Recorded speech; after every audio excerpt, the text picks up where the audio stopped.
Hello and welcome to episode 27 of the Stellas Podcast. This is a very special episode to commemorate the sort of technical 1 year anniversary, even though the podcast has been going for nearly 2 years. I really wanted to just do something to mark it because I did miss my 1 year anniversary, technically, with being on maternity leave, so I added up all the dates and this sort of kind of worked.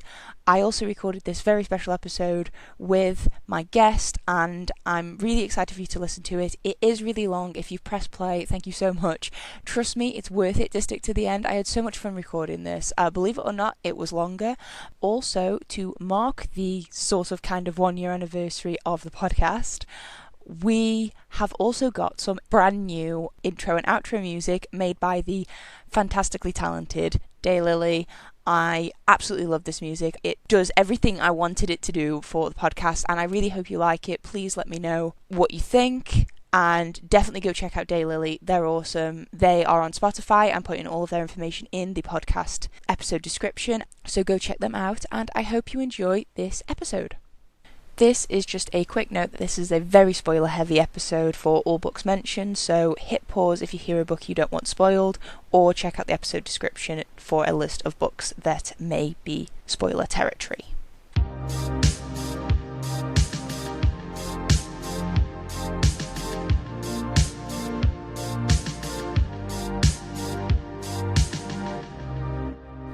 Welcome to episode 27 of the Stellas Podcast. This week we are joined by Rachel from Let Me in the Library as she shares the 5 books that she would want to cast away to a desert island.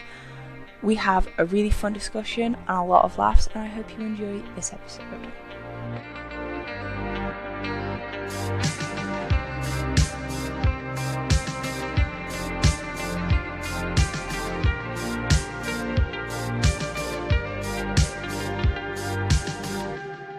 Hi Rachel, welcome back to the Stellas Podcast for a very special episode that is a bit different than usual. How are you doing today? Reading anything good?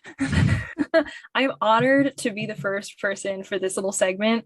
And I was so excited when you reached out to me. So I'm super excited about this episode. Am I reading anything good right now? That is such a good question. I feel like every time someone asks me, I'm like, anything right now? What am I reading right now? I always forget. I'm actually reading Blood Scion for a book club, which is a YA fantasy. And I will say so far, it is not on my list of things that we're talking about today. It's pretty good. Always good to hear, definitely. I feel like that also because someone asked me what I was reading at the moment, and I was like, well, I am reading 2 books, but they're really, because I'm sort of like not actively reading them. One's a buddy read and one's like a really long non-fiction, so I'm sort of plodding through them.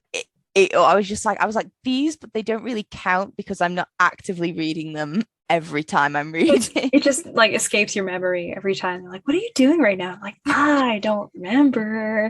I could tell you the book I read 5 books ago, but not this one right now. But I saw you read 19 books this month so far. That's amazing. So partially because, as we were talking about just before the recording, I got COVID and was stuck in my house for 10 days, and there's only so much TV you can watch before it gets really boring.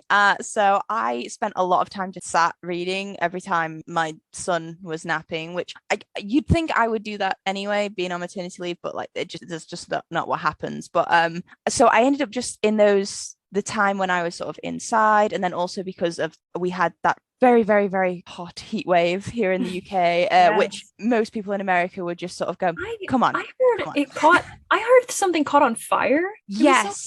Parts of the south of England caught on fire. And it's the first time that like 40 degrees Celsius has ever been recorded in the UK. Yeah. So yeah, very odd experience for us. I live in New Jersey in the US, and I remember looking at the forecast and just going like, I can't believe it. It's like 95, 99, 100 degrees Fahrenheit every single day.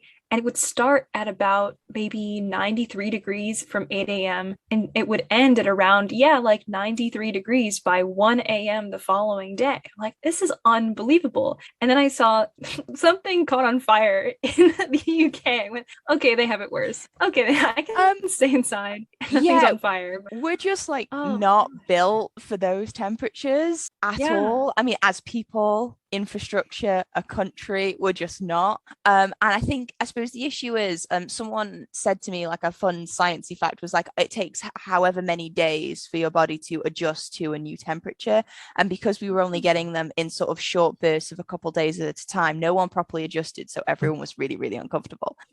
Yeah, I'm really bad at Fahrenheit to Celsius, but yeah, it was really warm over here, and I burn quite easily. I have a child who may or may not be ginger. His hair has not come in yet, but there is a very strong possibility he may be. So he also burns very easily. So we decided to just not risk going outside, Yeah. and we just kept all the curtains and blinds closed, and we stayed in the shade, and we stayed cool inside, which meant, yes, a lot of reading. I will say, of those 19 books, a fair few of them are graphic novels, still technically books, but graphic Of course, novels. yeah. And I recently got like Marvel Unlimited, so I read a bunch of them on there, which quite fun. But I was surprised by how many of them were sort of novels. So like I read Wuthering Heights in like 2 days, I think, just because Wow. I wanted to get through it, because I feel like if I was writing my list of books, this would be on that list. Really? I disliked it intensely. Oh, I was going to ask, like, I'm sure you read a lot of great books. Were there any really bad books? That But one, Wuthering that Heights. one, wow. Yeah.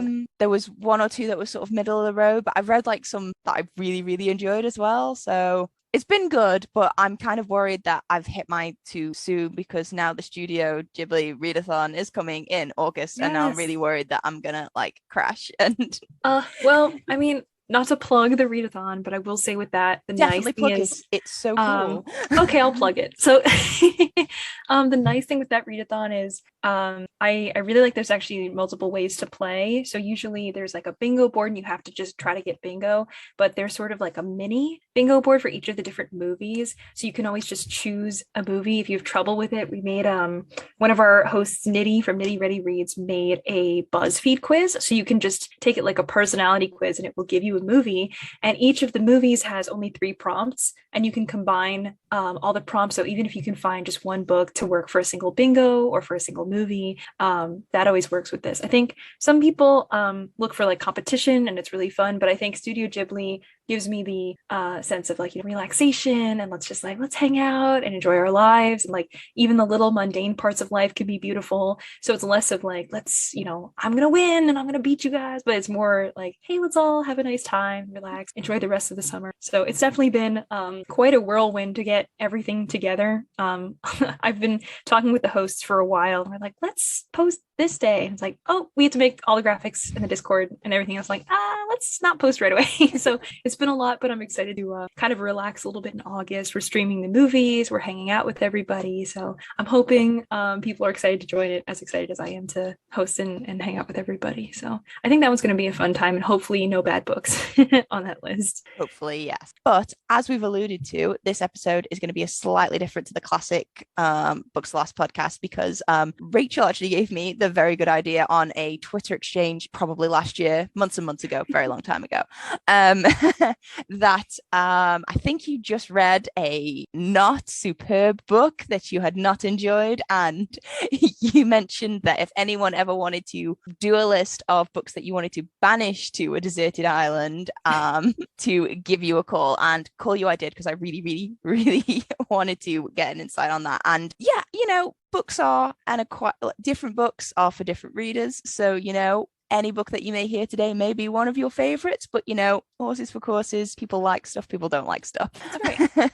So Yeah, I think it always comes down to personal taste. A lot of the books that I really don't like are some of my best friends' favorite books, and it's never something that anyone takes personally. And like the same thing will happen vice versa, where people are like, oh, I didn't really like this. It was like my favorite book. I love that book so. What do you mean? Why? How could you not like it? What do you mean? But at the end of the day, like, people are people, and your tastes are going to be different. The things that you gravitate towards, the type of like character based versus plot based stories that appeal to you will be different. So it's all in good fun. And typically I may really dislike a book, but I am not really in the business of like making fun of people for liking a book or making fun of the author for writing a book a certain way. It's just more of like, this is a thing that like really, really did not work for me, and I have a lot of reasons why. So hopefully we can chat about that today. I was mentioning behind the scenes earlier before we started recording that I have a list, and I was looking over my list and then looking over my Goodreads shelf called Ugh.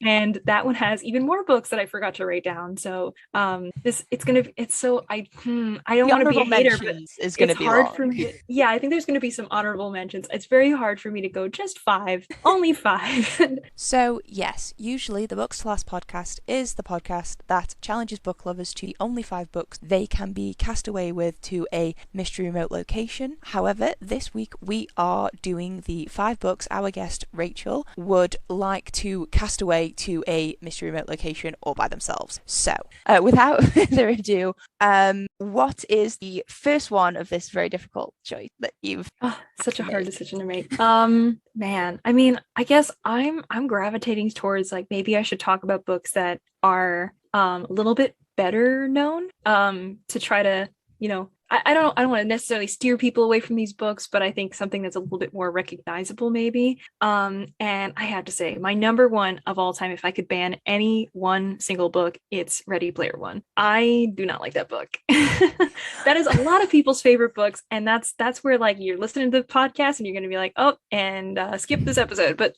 just hear me out.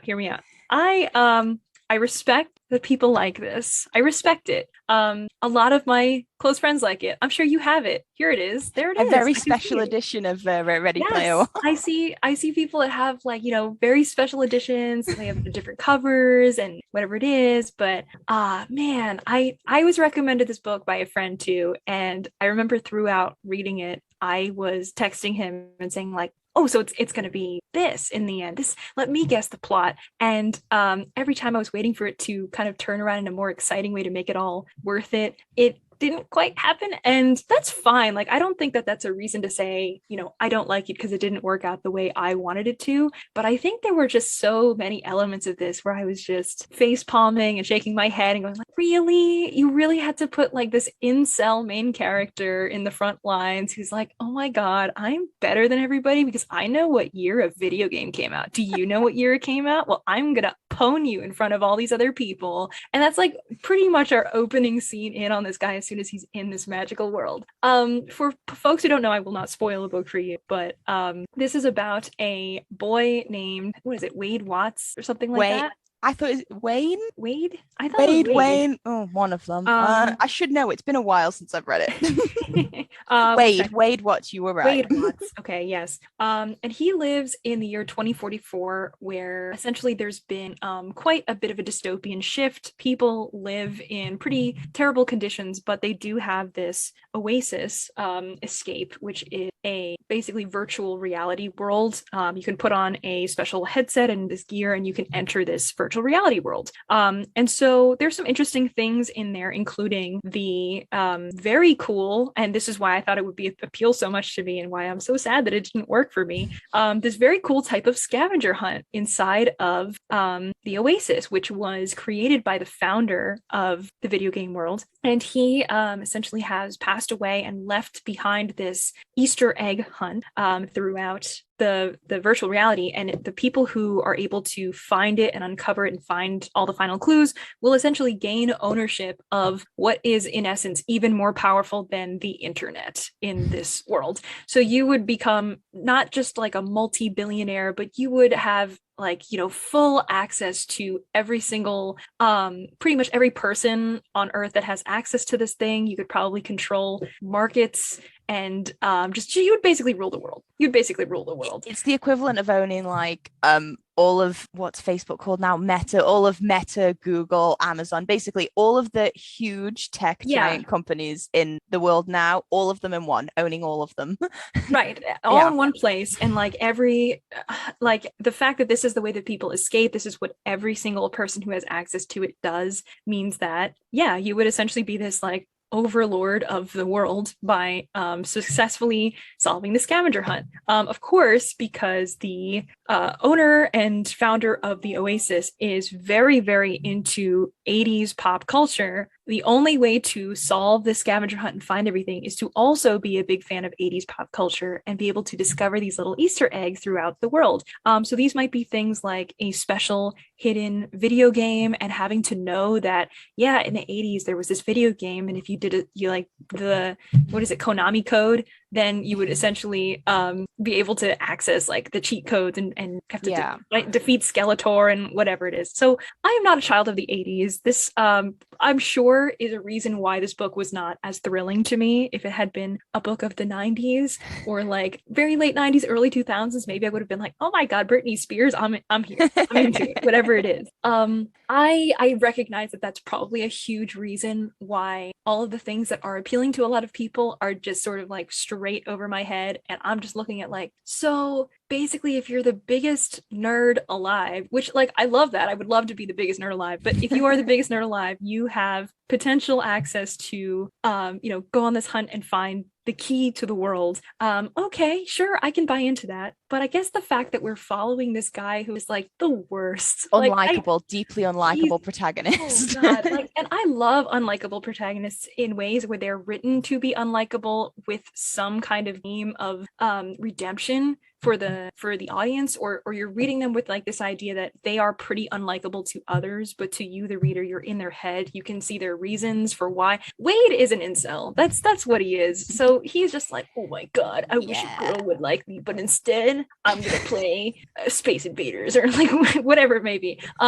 So of course, Wade also has a best friend, and they are kind of like awful together to other people from the beginning, and decide to go on this hunt. And they meet this girl who is also going on the hunt, which is of course Wade's love interest. I feel like I don't have to say anything else about how the rest of this story goes, because obviously it's a let's go on a quest. I'm going to be the hero. I'm going to get the key. I'm going to get the girl. I'm going to, solve this big mystery sort of ordeal, because it's exactly what you expect from a hero's journey. Yeah. There are some things that are thrown in that are supposed to kind of be big, like, oh my gosh, this was the history of the guy that founded the Oasis long ago. But even that and some of the other characters that we meet, they do actually really play into some pretty problematic stereotypes. Like we've got these two brothers that they meet who are supposed to be Japanese. They basically bow to the sound of a drum every time, of a gong every time they're on screen. Essentially, they only call him like Percival San,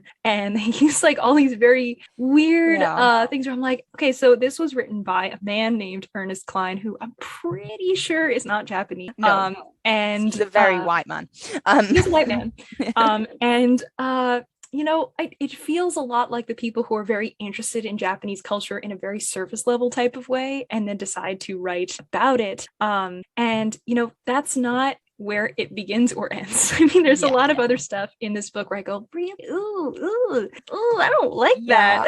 This book was recommended to me years ago, and I read it at that time when I was younger and far less educated about the incel community. Never heard of it up until then. I love the way you say that, like the incel community, the folks who all get together. Yeah, I hadn't heard about incels. I didn't know anything about that group of people, and so I didn't recognize Wade for what he was. I did recognize him as a sort of closet misogynist. I say sort of what's a closet misogynist, and he is a deeply dislikable protagonist. I fully acknowledge, and I think because I read it at a time when I had my eyes not open to the most problematic parts of the book. Oh, I mean, it's perfectly awesome to enjoy if you're not paying any attention at all. Yeah, I think it's super fun if you're not like looking at like what they're saying about some of these characters, because it's a scavenger hunt and it's fun. It's like, hey, I'm gonna go and do this quest. It's great. Definitely. And I think the idea is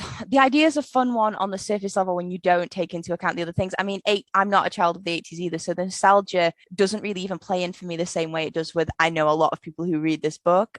Same as you, I probably would have been a lot more sort of invested if it'd been 90s, early noughties, that sort of thing. I mentioned I have a special edition of it because I had a Goldspur membership and they offered them out. And I remember reading it and enjoying it at the time. And it's one of those books that the more I sort of reflect on it, the more I'm like, I don't want to revisit it because I don't want to sort of remember all of the bits that I missed because I think, but it isn't a book that I recommend anymore, which is, I suppose, the key point because, you know, we all grow and change as people. I like to say it, fun idea, not well executed. I will say the movie didn't also do a particularly good job either, because I feel like they definitely probably tried to fix a lot of the more problematic elements of it, because it was made quite recently, the movie, compared to when the book was published. But equally, I don't understand a lot of the choices they made with the movie, because they swapped out most of the challenges for ones that I presume they thought would be more recognizable to a wider audience, like The Shining instead of Wargame. But equally, I don't think that them being recognizable was important to the plot of the story. I thought it could have been as. Yeah, I mean, I think with adaptations, there's always the question of do I stay true to the source material or do I look for mass appeal of the target audience? So I can understand, you know, making some of those changes. I think ultimately, like the challenges in general, the fact that there are challenges that reward nerd behavior is part of the fun, because if it's only rewarding, you know, you have to be the strongest and you have to be the smartest in a more traditional academic sense. You know, the people that are going for that are, you know, kind of the people that I think in the very classic 80s perspective are already kind of on top. I mean, even if you're sort of more intelligent and like a little bit nerdier per se, that's still kind of a step above the nerdy folks that are like, you know, hanging out by themselves and they're, you know, reading comic books and they're playing Dungeons and Dragons. And I say this as a person that reads comic books and plays Dungeons and Dragons. I mean, like, yeah, that's sort of like the lesser respected groups maybe. So having a book that is about like, hey, only these people are able to save the world or, you know, do something about this is always some kind of appeal, when you get to be that person reading this and going like, hey, that's just like me. Like, I know that answer to this thing. I could have solved this and I would have been able to go and I know what year this happened. I know exactly why the pixel to the top left of Skeletor's head was a slightly different color and they changed the coloration for this. Like, you know, it's fun to know some of that stuff. And there's no problem with anything like that. But I don't know, I guess part of that also feeds into this sort of like toxic gatekeepy type of culture that is naturally present in a lot of 80s pop culture things that are a little bit more niche nowadays, especially in a year of like 2044 where this is like not ancient history, but it would be in probably a history textbook at that point. So I think there's appeal there, and I know why Ernest Cline wrote it the way that he did in that sense, but the overall actual like interpretation of this story, the actual execution of how the characters meet each of these challenges and then behave in certain ways, even that does not really quite satisfy me, because I think that a lot of what they do is not pleasing for the reader, because you expect for characters to face a challenge. It's difficult, but they come through in the end, or maybe they fail and they need to come back again in some other way. But part of this book involves the main character like shunning all of his friends and then going on a treadmill for like a week and coming out and he's like, I have a Greek god's body now, and now I can accomplish what I need to do. And I wish I was making that up. That's legitimately what happens. I think it is actually, I like to say, Wade in, I suppose, written a different way, would be quite a sympathetic character, because a lot of the things that he exhibits are actually quite upsetting, I suppose. I mean, the whole part where he locks himself off from everyone and goes in quite a dark place and feels like sort of like he absolutely has to lose excessive amounts of weight to be happy with himself, and that sort of thing, are all things that are like, they're very I suppose they're upsetting things to think about anyone feeling, but because of the way he is handled as a character, it's very difficult to sympathize with him, because he is so outwardly aggressive and unkind to so many people, even people who've really been there for him. So yeah, he's a classic nice guy. He is a classic, I'm so nice and why won't you be with me, because I'm so nice and I deserve this. So without really giving things away, I think his general relationship with the love interest he has a is sense not of great. ownership of her. Oh, absolutely. Like, He from asks her out multiple times. She history. says no, and he continues to pursue her in this very creepy, gross type of way. And then now by working out, and he's this apparently very attractive man, now like as the rest of the story progresses, it's like, oh, don't worry, like now I'm like a nice guy and I'm hot, so now you have to be with me, and I'm going to protect you, and I'm going to white knight you this whole way. And it's like, oh no, like this just gets worse and worse, and it's not challenged in the book. I think if it were challenged, would be a much more interesting read nowadays. But I think also this was published in like 2011, so that was not really a time where people were necessarily looking for these common tropes to always be challenged in their literature, to be respected in the same sense. Whereas nowadays, I think with very large consumption of media, sometimes a classic hero story is really fun, and other times people don't like it because they think it's too easy, it's too basic, they're used to it, and they want something to be subverted for it to be enjoyable. I think that's its own kind of separate conversation, but the idea that whatever we think is worthy, it may be worthy in its own right. It may be written by somebody different. A lot of times there's trouble in the book community because they'll say this is a classic basic story, but yes, but it was written from a marginalized perspective, where we should still be able to enjoy those stories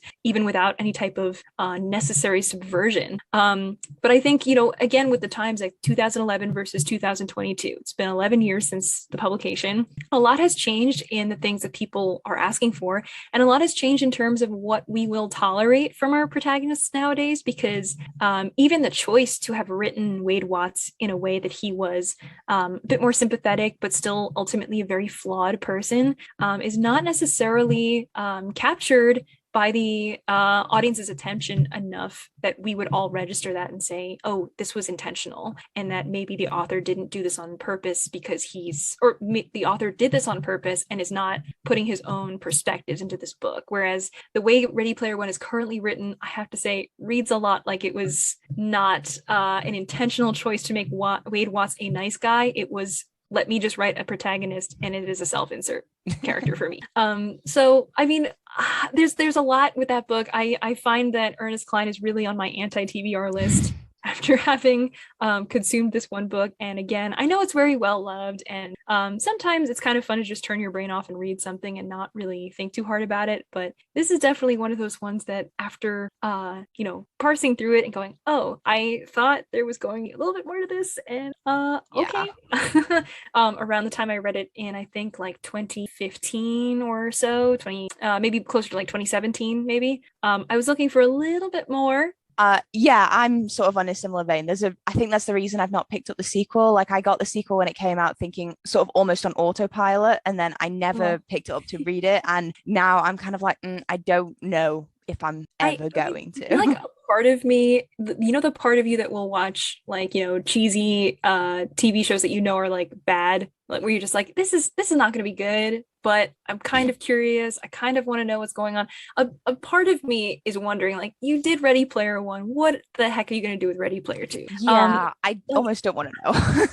I almost want to know, but I also know it would have to become a piece of content or something of like, reacting to Ready Player Two and knowing with the way that the first one ends and the goals that they had of how they're going to change the world and how they totally didn't do any of those things at all.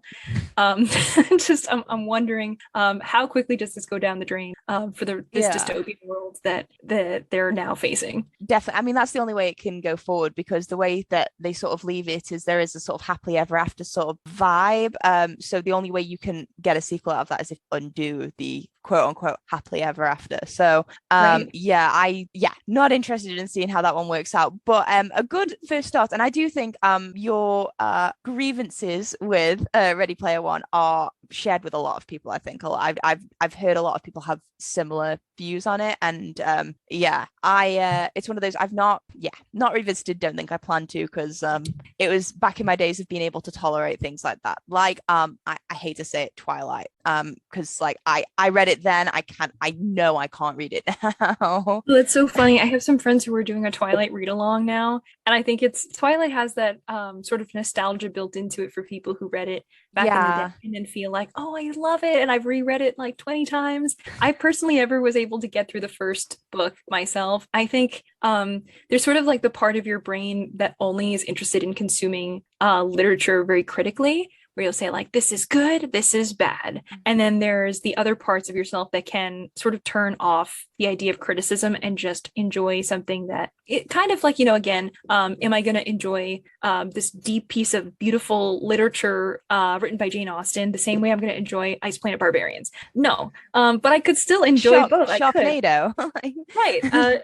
And I think with that, it's so funny to kind of grow in that sense as a consumer of media and realize that some of the things that I love are things that are, older, like YA classic tropes, like, The Hunger Games is like still so high, top of my list. I love that series. And anything that's like similar enough of like, there's a dystopia and then this person has to infiltrate and fight against these people. And, the classic YA tropes, some of it I'm like, well, does she have to be the queen at the end? That doesn't really make sense. But the rest of it of like, what's going to happen, all that fun stuff of like Divergent, The Hunger Games, even don't get me started on Divergent. I threw the last one in that book across a room. I found out what happened at the very end of Divergent from Wikipedia. I had never continued the rest of the series, and I was shocked, my jaw on the ground. I could not imagine reading that series as a young adult and just having to do that. I read all three. I sat in the same spot for I think 2 or 3 days just reading them back to back. I sat in the same spot for 2 to 3 days after the ending and just I can't I think it was like the school holidays, and I got to the end and I was sat in on a seat in our living room that sort of faced the door into our kitchen, and I hurled the paperback copy of the third book of the Divergent series from that room into the next because I was unhappy. I felt cheated.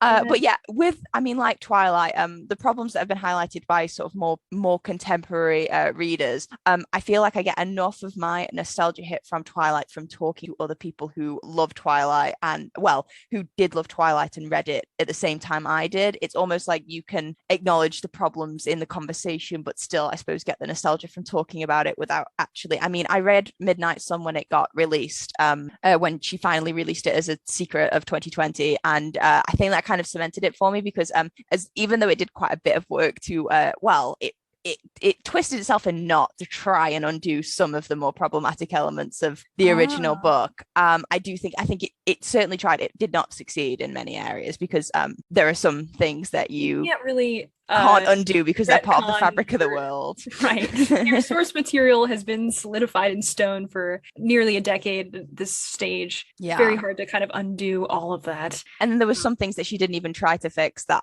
I really think she should have. Don't talk about it. We totally ignore it. Maybe everyone will forget, but it never happens. But yes, so Ready Player One is our first choice. Hopefully we'll be able to cover all of the many books. I think you never know. We may have to do like a bonus video of some description to cover off the ones we didn't get to. But what is the second one? Oh yeah, it's so hard to just briefly talk about some of these because there's just so much to say. Oh man, what is my second one? I guess we can talk about a book that I became a little bit known for on the web after I was on a live show and said, I don't like this book. And that book is Lore by Alexandra Bracken. That is a book that I honestly would not have really thought twice about ever again, but a lot of my friends would bring it up, and it was a pretty new release, so I kept seeing a lot of people pick it up. I'm not sure if you have that one on your shelves. I see that all your books are turned around. I do have it, but I haven't. You'll recognize the oh yes, the snake looking the sprayed edges, because I have the Illumicrate edition, but I have not read it yet. But it's with all of my other pretty sprayed edges on this. Oh well, now I can just help you empty your shelves and unhaul everything. This list. You'd be doing me a favor. I'm really trying to tackle this physical TBR. oh my gosh. Yeah, I mean, I was on a show with some friends. We do this book club, the Winers Book Club, that I do with a lot of people who started doing booktube around the same time as myself. And one of our friends had picked Lore, and I know that other folks, really enjoyed it. And then there were a couple of people who also felt somewhat similarly to me. I think sometimes my ratings just seem a little bit harsher, but I go by the standard of 1 star is I did not like this book at all, pretty much.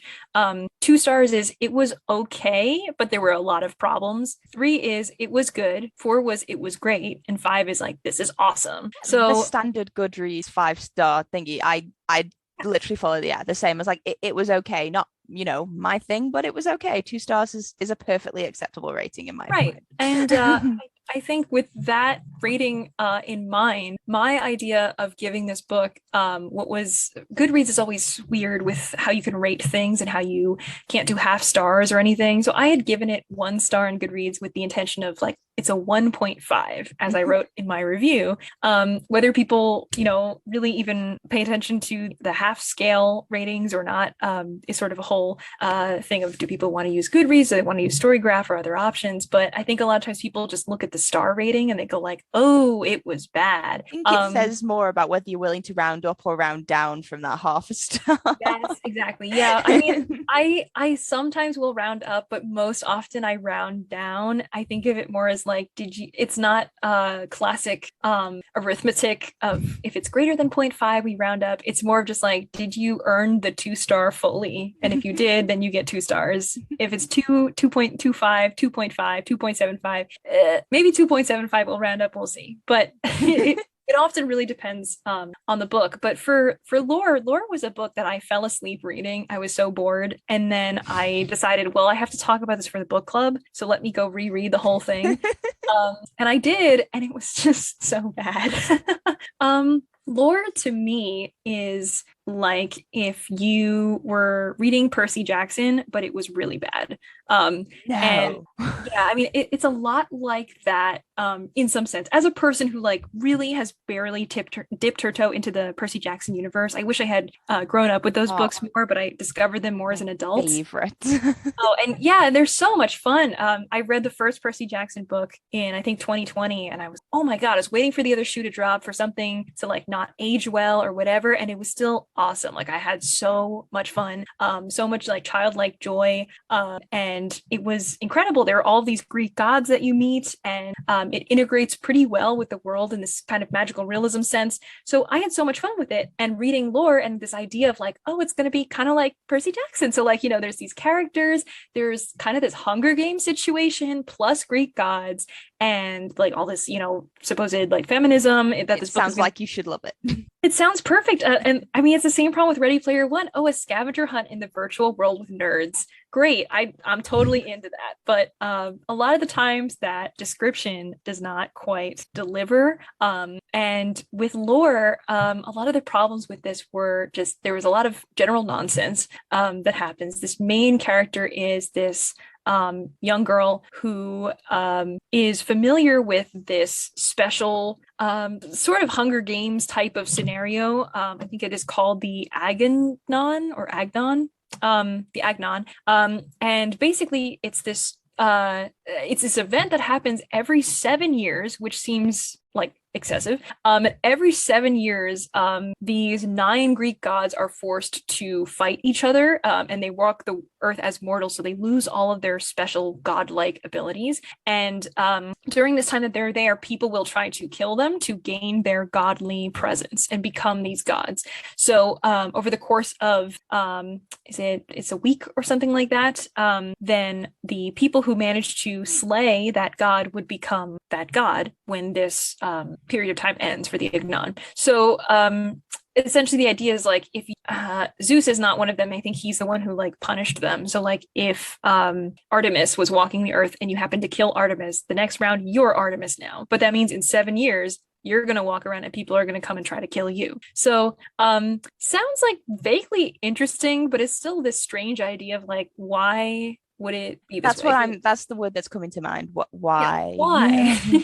So of course there's all of these people who are very in on this whole event happening, that believe in this and they are aware of it, and they will try to kill people. But Lore is a child of a bloodline who knows about it, but is just not at all interested in participating in these war games, and she just doesn't want to be involved. However, when this event starts, this particular goddess appears, and she says, "Bind your fate to mine." And essentially, that god is Athena, and she seems to be dying. So the idea of binding your fate means that whatever happens to you would happen to the other person. And I guess if you bind your fate to someone else, maybe there's some amount of healing that would happen there. But I think if I knew about this and I saw a person dying on the street and they said, "Bind your fate to mine," I'd go, "So you want me to die with you as well? Why would I do that?"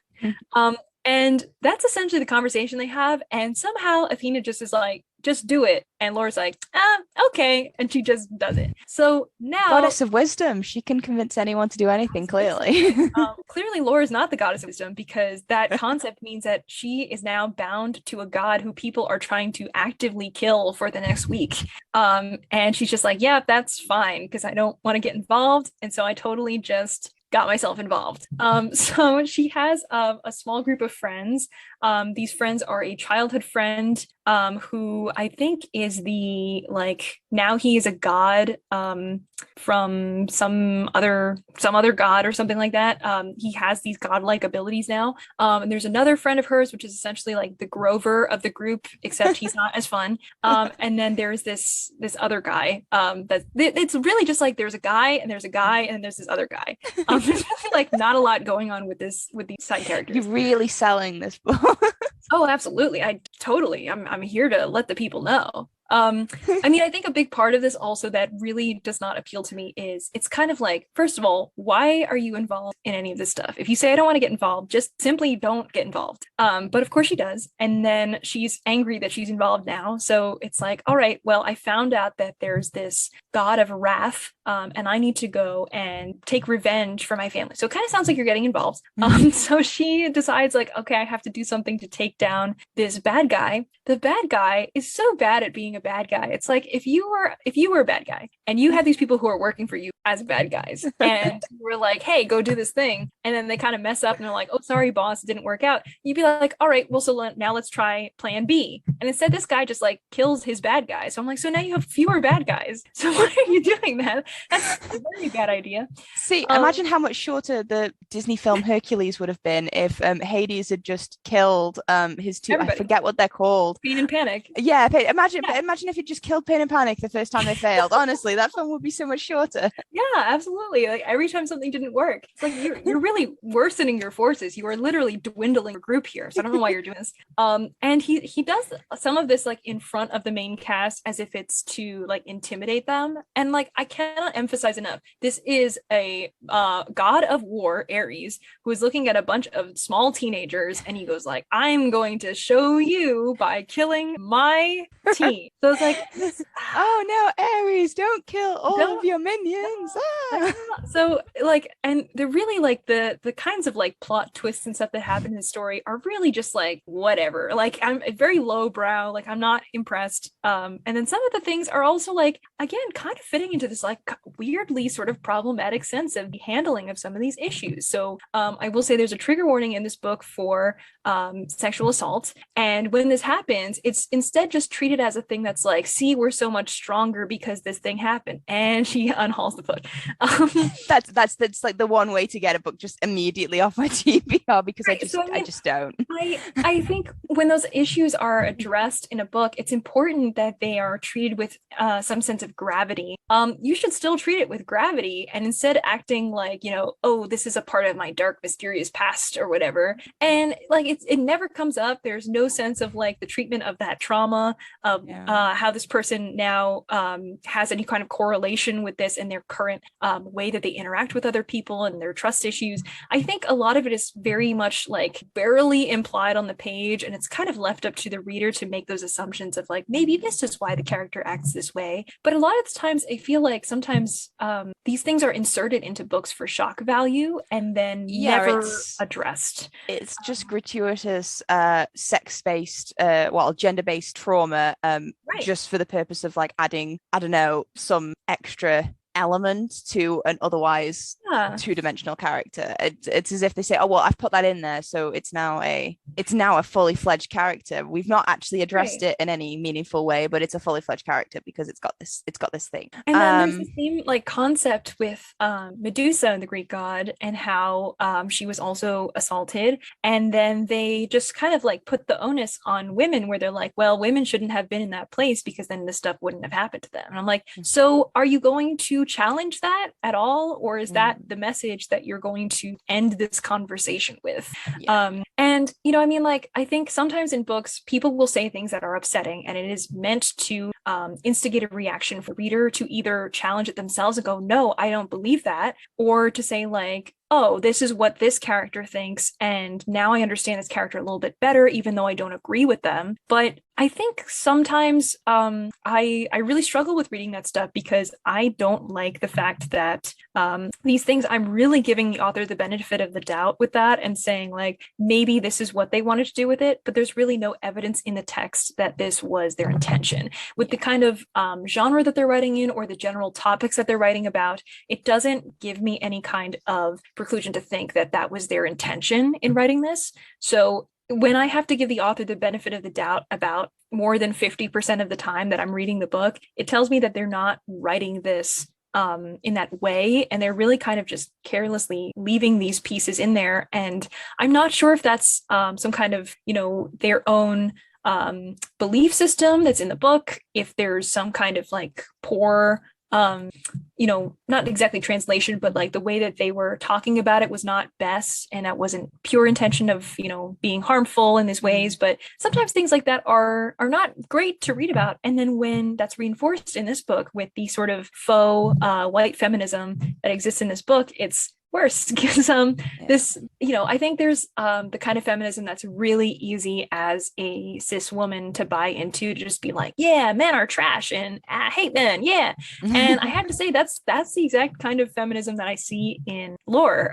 It's really just like, well, we are great and all the men are bad except I have this one gay friend and he's fine. And like, this is literally peak white feminism for you, gotta say. So it's pretty pervasive throughout the whole story. And it's not even like this girl boss energy. It's really just kind of like this asshole energy of like, I'm whatever I want, and I've been traumatized, so I can just keep doing whatever I want. And it sucks. I think, you know, my description on Goodreads in this review is I was trying to describe the different characters, and I said Lore is a selfish asshole who buys into white feminism that revolves around all men being trash, who doesn't really want to be a god, but will fight and slash everyone with no real risk of getting hurt because she's so good at fighting and also breaking into places and performing heists.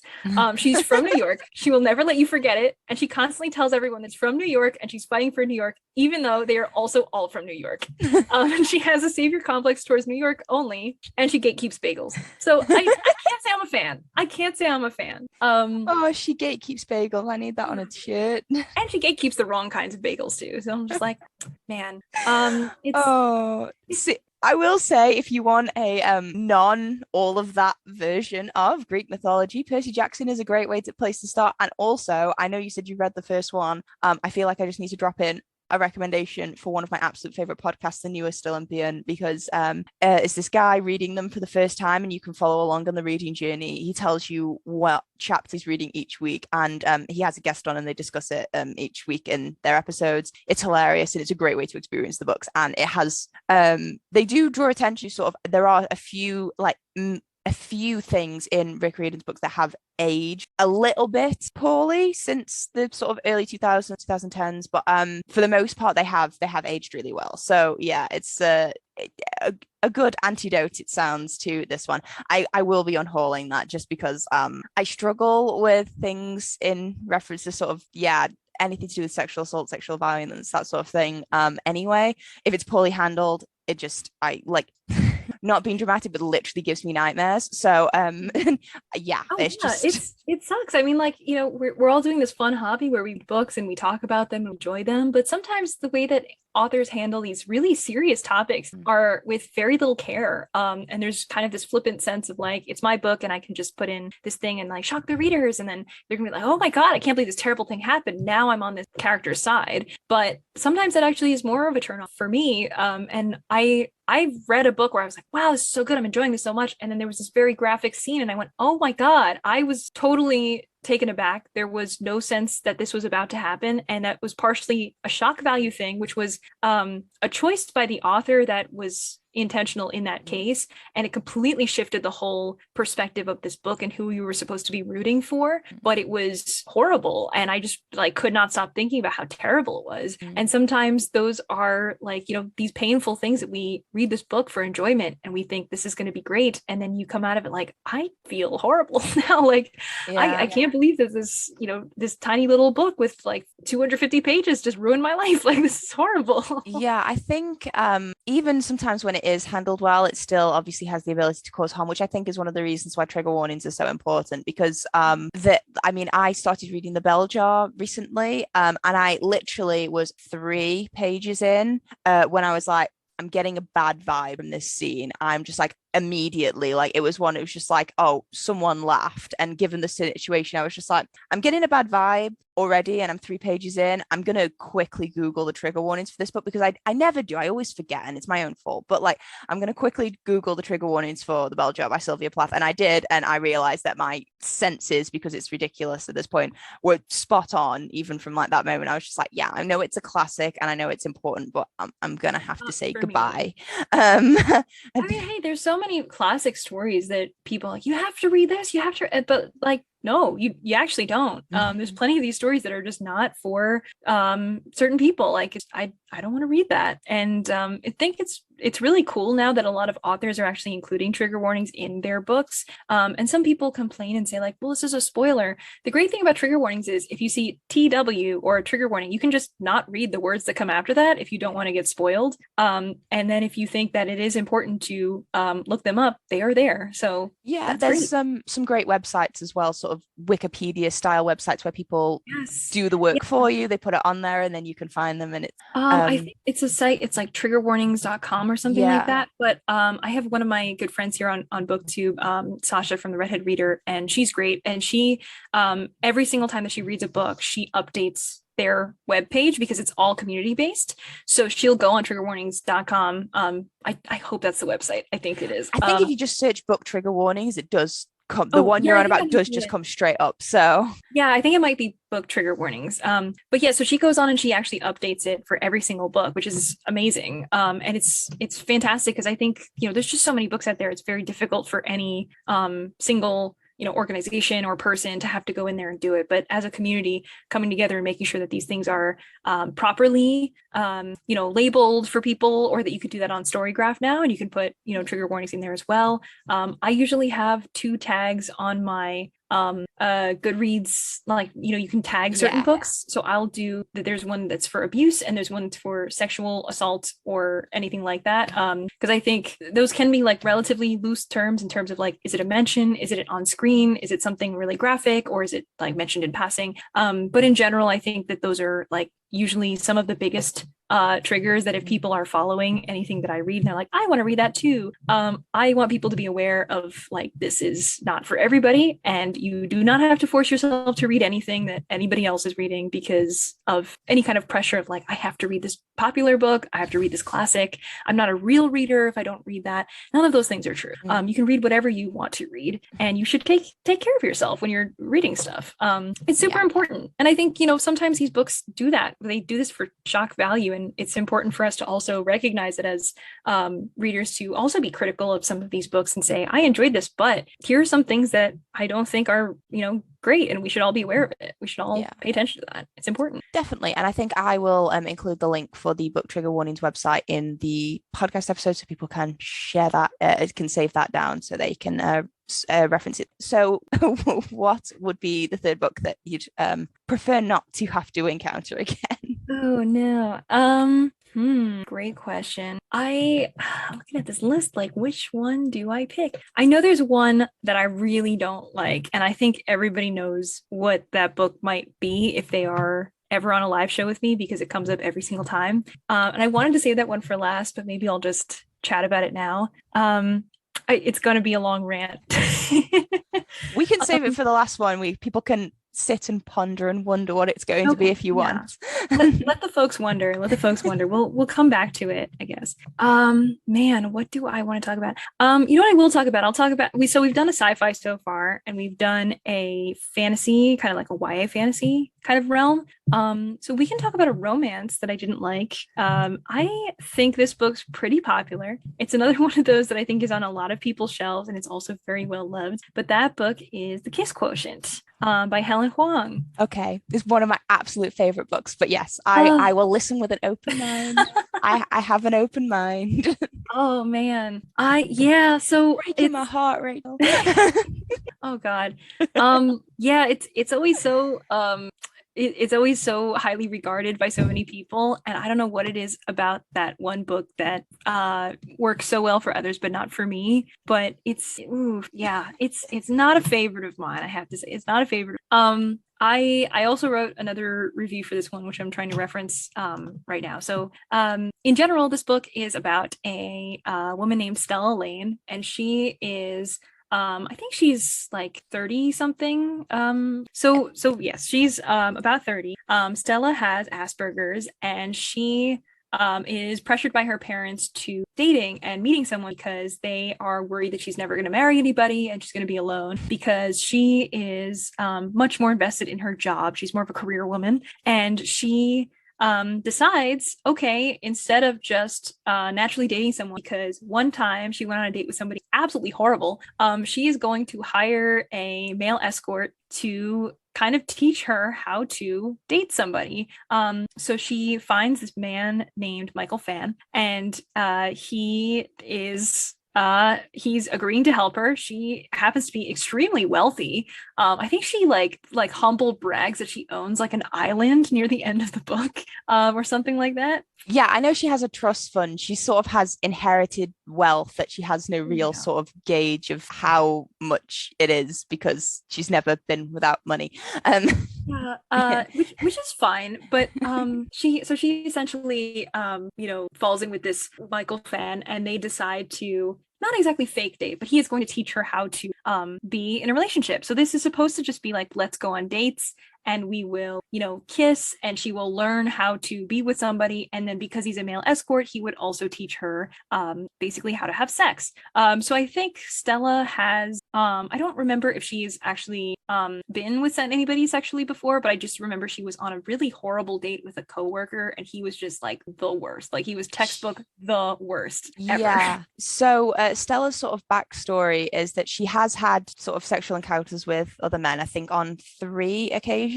Okay. And part of her experience with autistic spectrum disorder is she struggles with physical intimacy and touching and that sort of thing. And they've never been good experiences. And actually, when you read it from the point of view of someone who isn't Stella, you can see they basically qualify as sexual assault, because they are. She was not she was not she was not into it. I don't think she consented for some of them, and they were just really horrible experiences for her.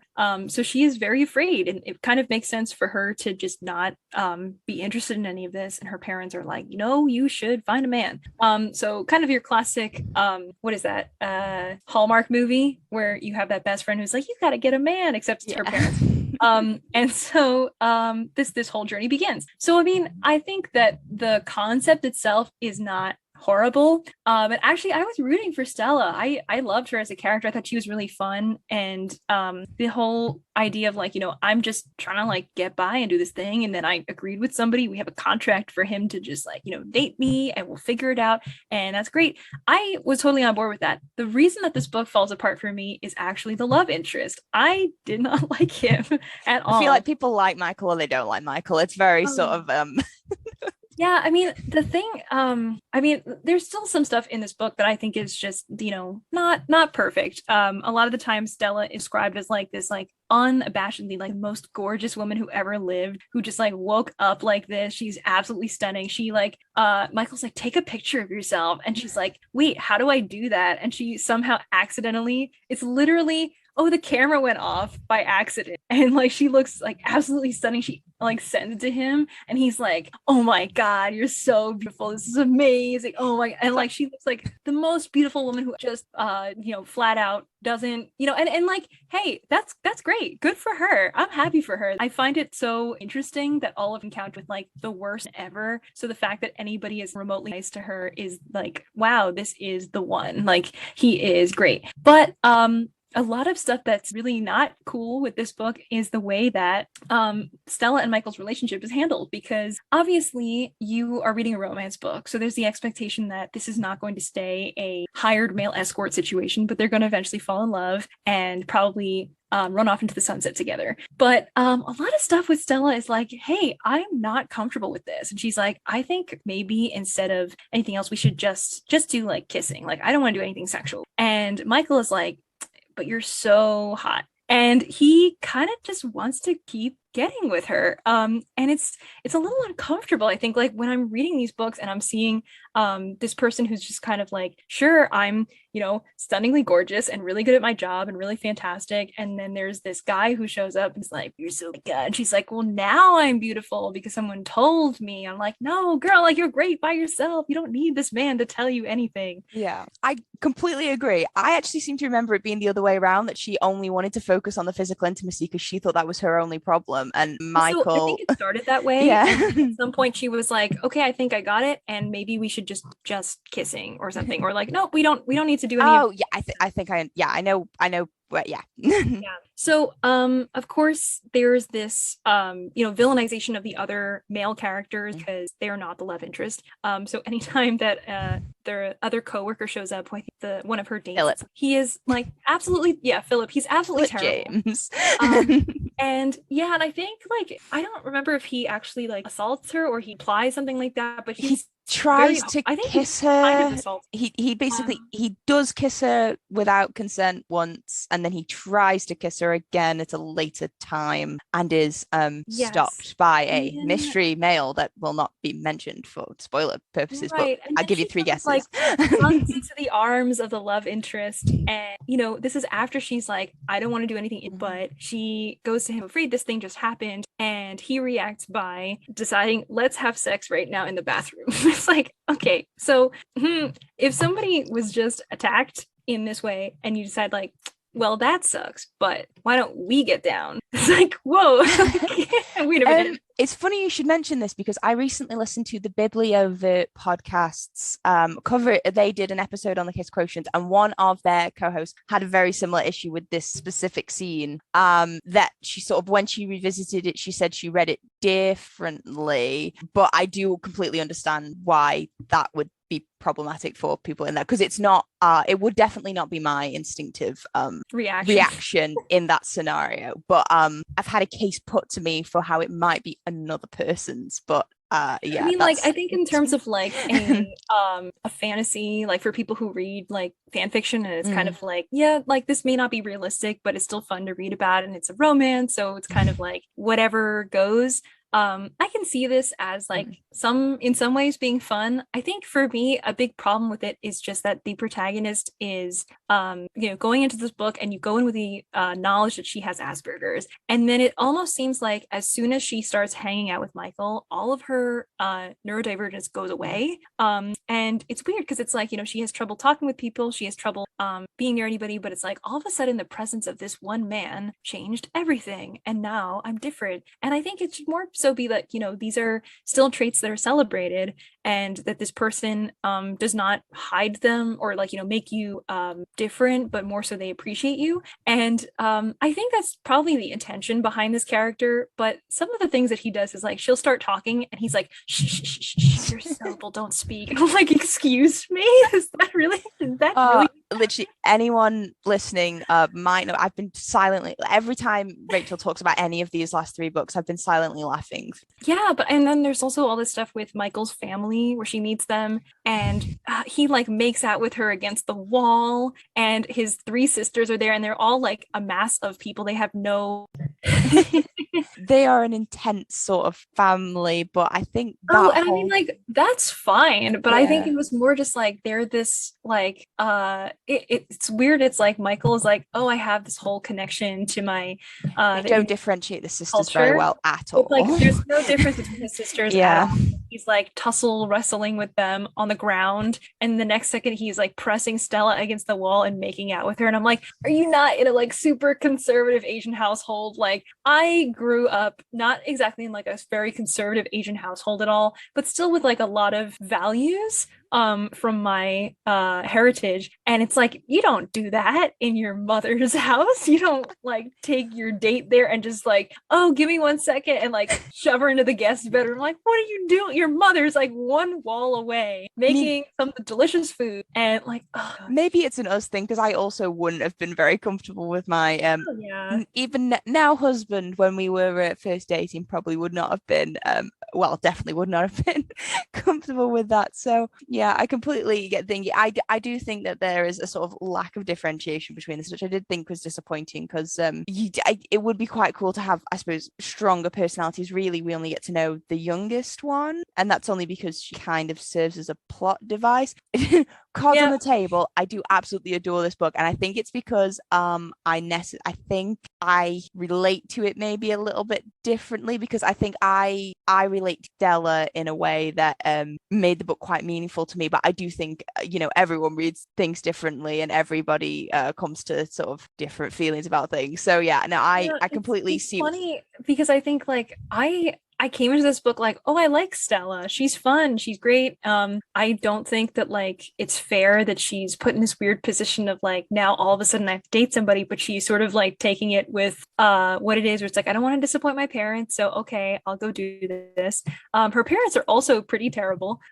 For like a little bit later in the book, I think there was something with like when Michael shows up and then they meet him and they're like not great, not nice, no, at all. And like, okay, fine, but like, she's cool. I mean, if I have to take the book at face value, like she's this gorgeous person. She's like super intelligent, incredibly good at her job, really cares about the things that she does care about with passion. So like there's nothing wrong with that. I more so get upset when I see the way that like there's this like worship of Michael, and I'm like, but he's just some guy. And they're like, but he's so hot. And I'm like, yeah, but he still steals all of her agency. Like I don't like that. It's more so like if I didn't like Stella a lot and then I saw her get with some guy, I'd be like, whatever. But I guess it's more of like, well, it's fun to like see really cool like main characters that have this less usual representation. I mean, like you have this neurodivergent main character who like from the get-go is represented in that way, and represented by this own voices author who actually discovered her own journey of like, maybe I also have this too, from doing research for this book and then discovering over the course of it like, oh, I identify with this character greatly because this is the same thing for me. And I think that that's awesome. Like I don't discount any of that, and I think that like sometimes people just like get very surprised when I'm like, I don't really like this book, because it's like, well, why would you not like it? What's so bad about it? But really it's more just like, I don't like Michael. Like the way that he is like very overtly like, I can't resist when it comes to you, and I'm like, but you should, like, oh no, don't do that. And there's some, I don't know if I don't want to like spoil the book by any means, but there's something that I'm gonna put a spoiler warning at the beginning of this episode, full stop, just for all of the books in it. There's something that happens near the end of the book where they have, of course, the classic third act breakup, right? Like the characters are so in love and all of a sudden something bad happens and now they can't be together. So I was totally on board with certain things with Stella at this point, but then there's this whole thing of like, wait a minute, I think when people like each other, they buy each other things. I'm going to buy him underwear, and that's going to solve all our problems. And no, I don't understand how that's the whole, you're so smart, but this is the one thing that escapes you.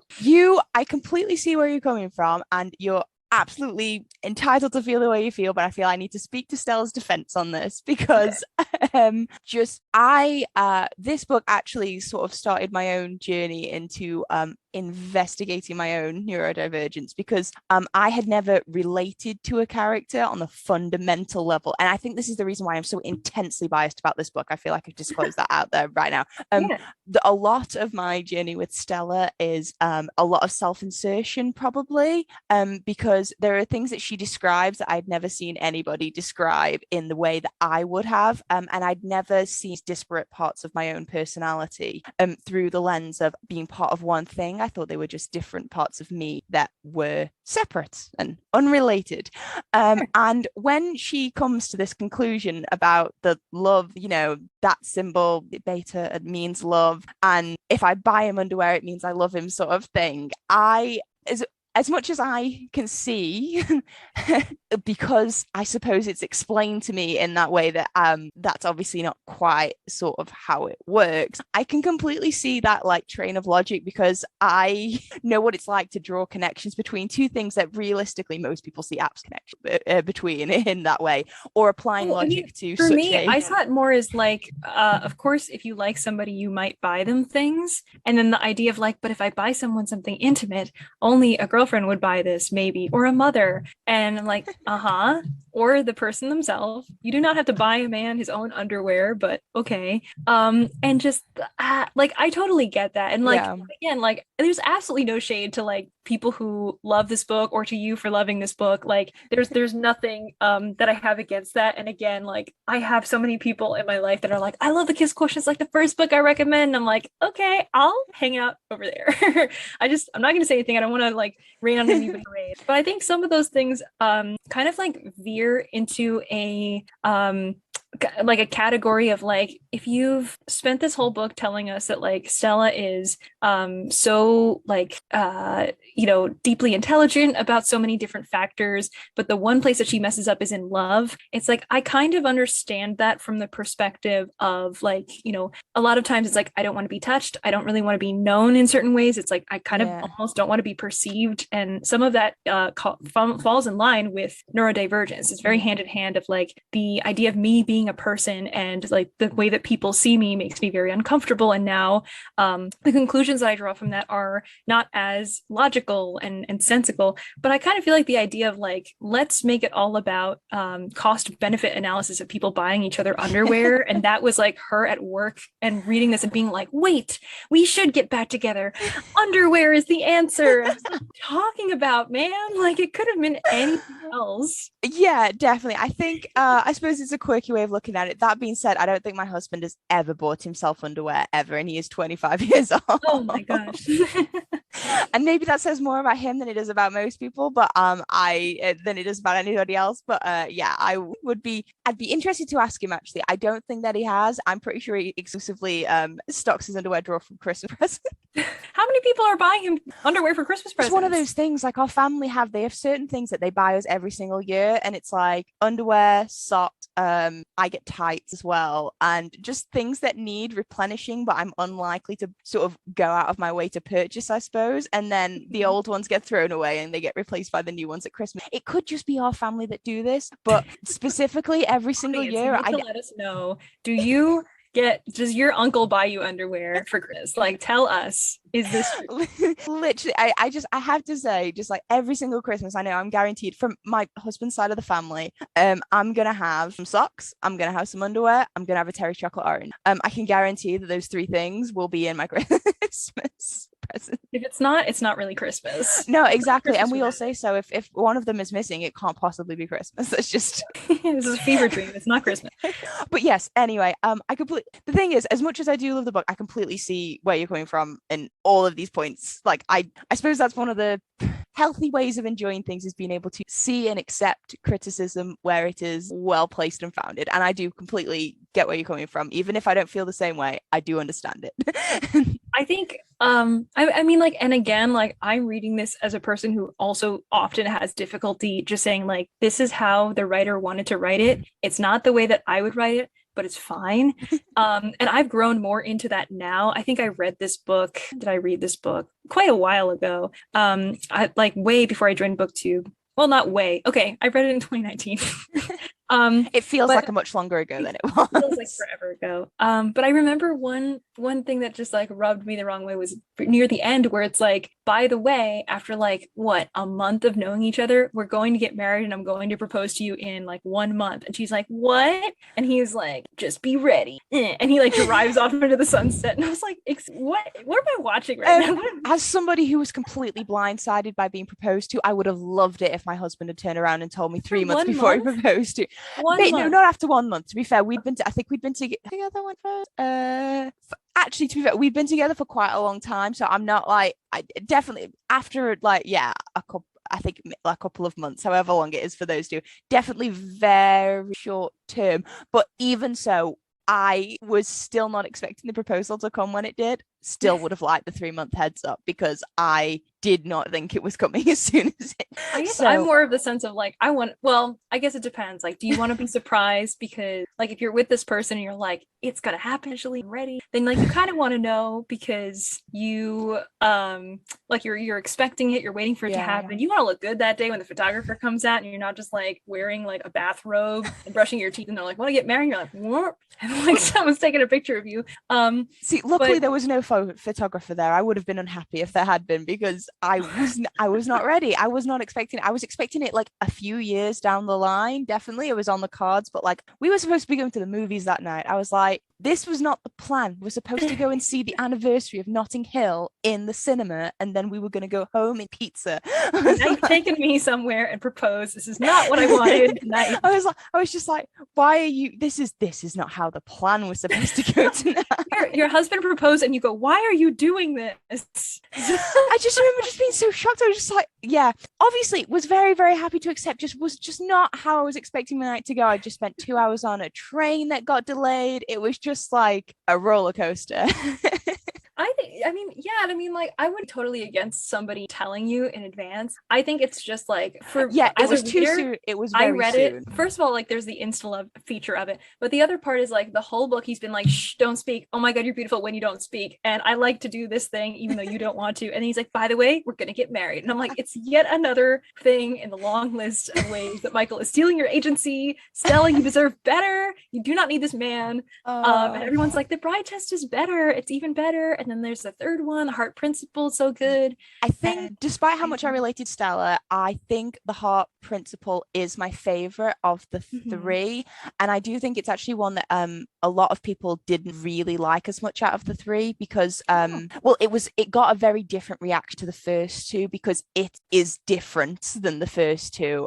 It's more about the female protagonist's journey through her own mental health, and the romance arc it's secondary, really. It's not the driving force, but people had gone into it with the same mindset of having just read, the Kiss Quotient and the Bride Test, where the ultimately, even though they have bigger, I suppose they have larger stories on the outside of it. I mean, in the Bride Test, you have Esme's journey as like a migrant to America, and there is other elements to it. The romance is the core of it, but the heart principle really isn't.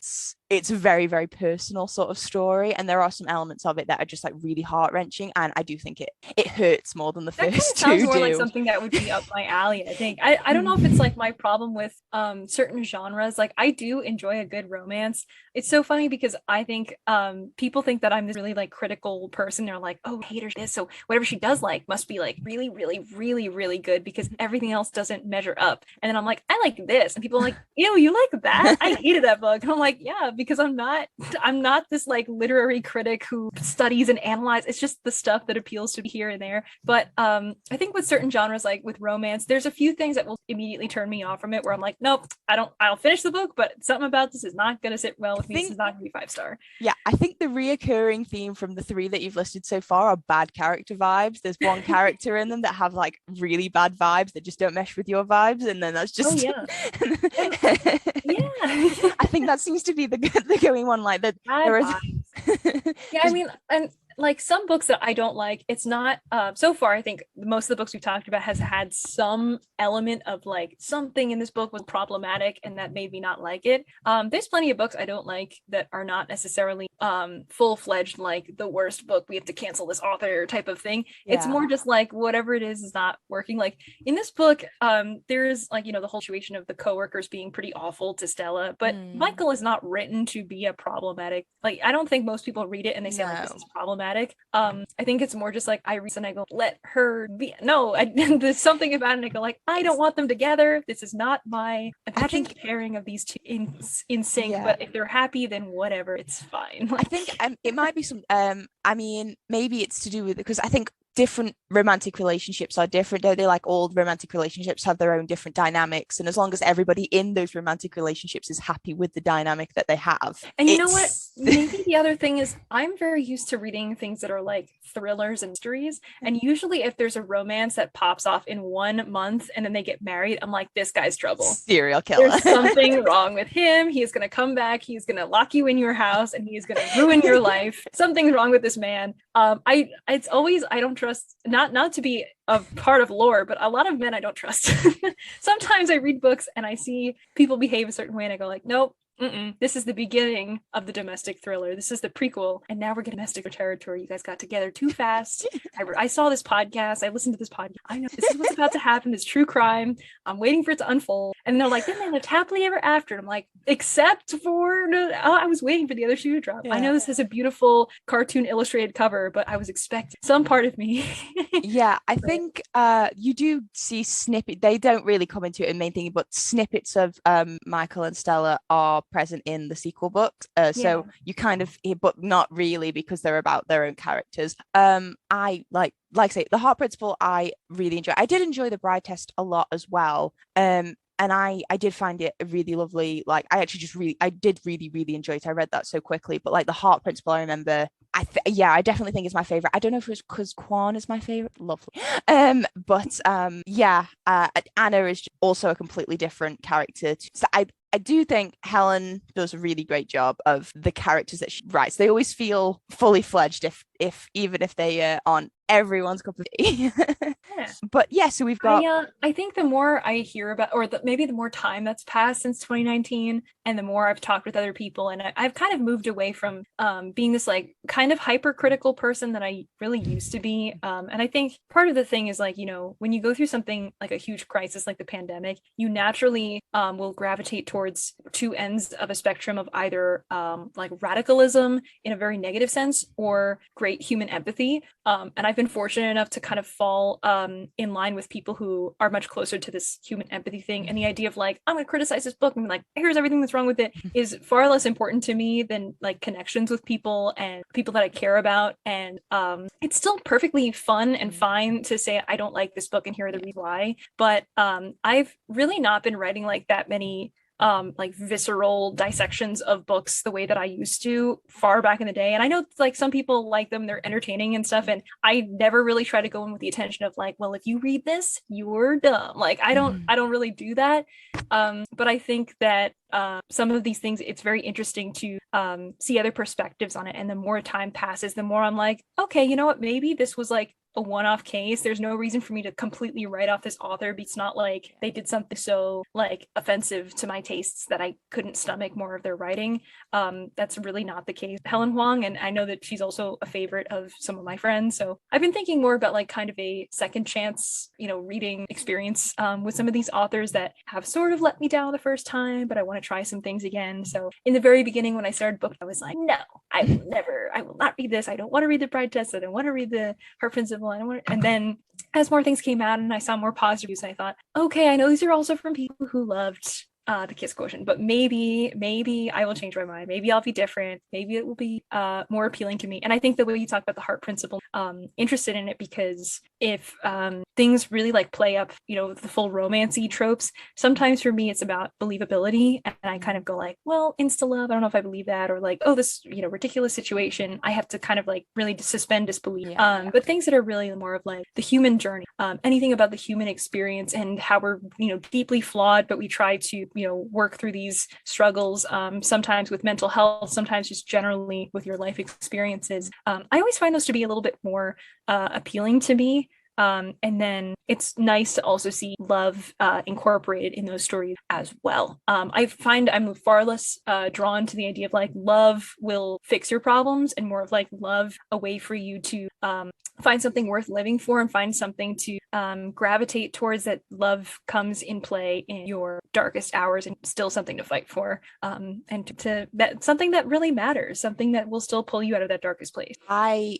You saying that has made me think that you probably will really enjoy the heart principle, because for me that was the prevailing message through it. And I mean, I will say with Anna also being on, well, I think it's probably quite, I don't know, probably not correct to say it's to do with her also being on autistic spectrum disorder, but she doesn't have the same experiences as Stella with sort of past relationships, but she is in a relationship at the beginning of the book that as a completely non-involved third-party reader, you can see as abusive, more in a sort of emotional, mental sort of way. And it's not nice to read. It's short-lived, and it's not, I suppose, graphic or disturbing enough to be thingy, but it would probably warrant a trigger warning, because I remember reading it and feeling uncomfortable in the beginning, just because you could see that she was being mistreated in a way that she should not have been.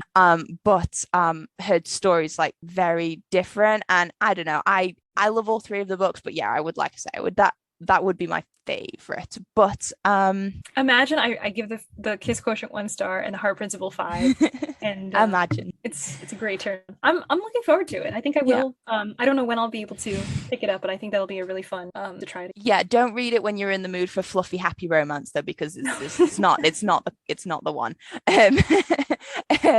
But yeah, I do definitely agree in terms of like reviews. I find I tend to go into books now actively trying to enjoy them, and even with my active wanting to enjoy them, if I don't, I'm more likely to just put them down and say, okay, I'm going to just stop reading this. I managed to power through Wuthering Heights purely out of stubbornness, because I didn't want anyone to tell me that I didn't finish it or understand it properly.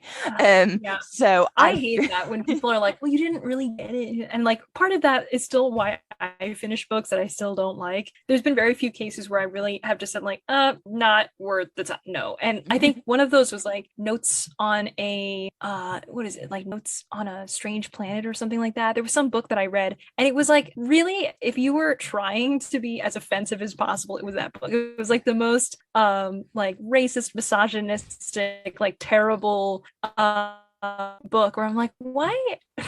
How is this published? How is this allowed? This was and it was just like, it's the same story of like, here's this incel main character who has to deal with these problems, and it's an apocalypse, and he's the only. I'm like, I'm done. 1 star. I'm not finishing this book. I don't care. Usually I still will only read a book if I actually finish it, but that was a case, not on this list necessarily, but that was a case of like, my time is worth things, and like sometimes I just think like, it's fine, I'll finish it. And this is a case where I go like, there is no amount of my time that is worth finishing this book. It is not worth my time. I don't want to do it. I'm done. Fair enough. I definitely am in that sort of headspace. I now have a shelf on Goodreads called Not For Me. So it's for books that I have DNF'd. So I don't rate them. I don't do anything. They just go on their separate shelf of books that I have tried to read and failed to read. Do you have any examples of big DNFs for you? So I tried to start reading the 100th Queen, that series. 100th Queen. I don't know that one, I don't think. It was the first one in that one, Mansfield Park by Jane Austen, and that makes me sad because I adore all of Jane Austen's books except for Mansfield Park because it's awful. The protagonist is just, I find it hard to believe that that Jane Austen managed to come up with a protagonist as bad as Fanny Price, because she brought us Lizzie Bennet and Anne Elliot and Emma Westwood, and I'm like, and then you brought out And then her. And then her. How? How did those characters come from the same mind? It doesn't seem correct. Doesn't make No, I recently DNF'd King of Fools as well, which is the second one in the Shadow Game series. So Ace of Shades, I enjoyed, and then when I tried to read the sequel, I just didn't care. And The Reckless Afterlife of Harriet Stoker was like, I started reading that for a book club. Oh, and The Fault in Our Stars. Can't read The Fault in Our Stars. Absolutely. Oh, interesting. That's so funny. I remember I read The Fault in Our Stars when I was a young-ish teen, and I cried so much. And then I saw it as an adult, and I was like, why did they kiss in the Anne Frank house and everyone clapped? What's going on in this book?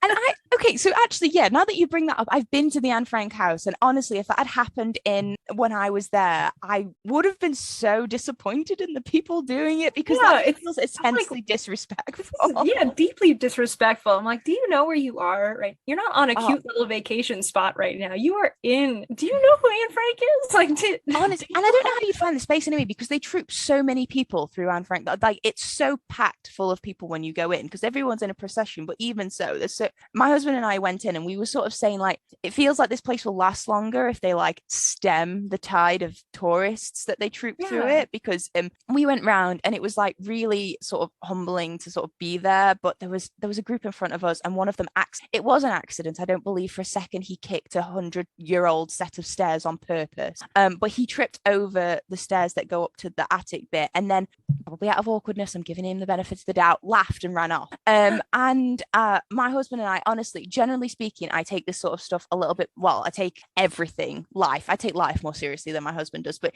even he looked at me in agreement and was just like, no, that's not cool. Like that's not cool. Why did they do? And I mean, we were both seething. Had we have had the opportunity, there probably would have been strong words said.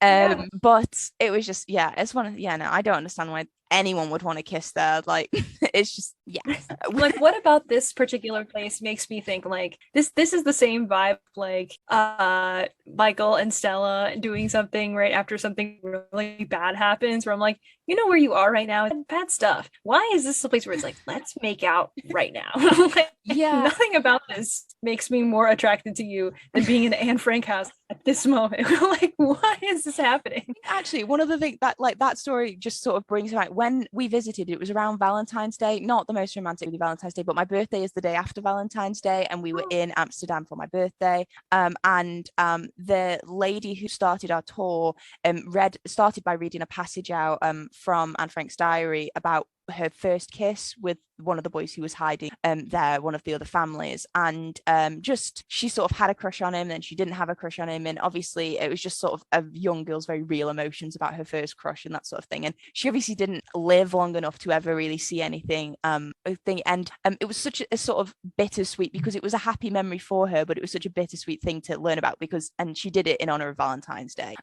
So just having that knowledge in my head of literally that being thingy, I'm just like, here's the most like potentially romantic thing one might have said in the Anne Frank house, as just like harboring back to a very tender love of this young girl.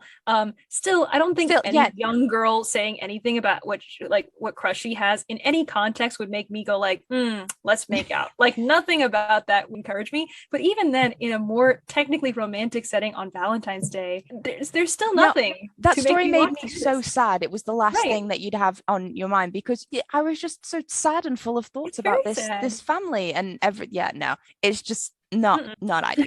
Not good. So that's why I'm not a big fan of that. But your fourth? Yes, book? I do have. I was thinking about a fourth one I talk about. So there is a book that I read relatively recently, and there's a friend who agrees with me, and I find that we are two of a handful of people who've read this book in the few months at least within our friend group. There's plenty of people who have read it, I think, but the two people who both agree that it's not a book, and I find that so many others have either put it on their TBR, it's a very highly anticipated or I've just not heard that many talk about it necessarily. But that book is a relatively new-ish release from earlier this year that I had also been really highly anticipating, and I was very disappointed in it. And that book is Portrait of a Thief. So this is more of like heisty type of book. Again, a vibe that I should have been into It's about a whole bunch of young Asian American students from different Ivy League universities that are recruited to pull off the largest scheme of the century, reclaim a lot of art, with the idea of like, this is stuff that was stolen from China many, many years ago,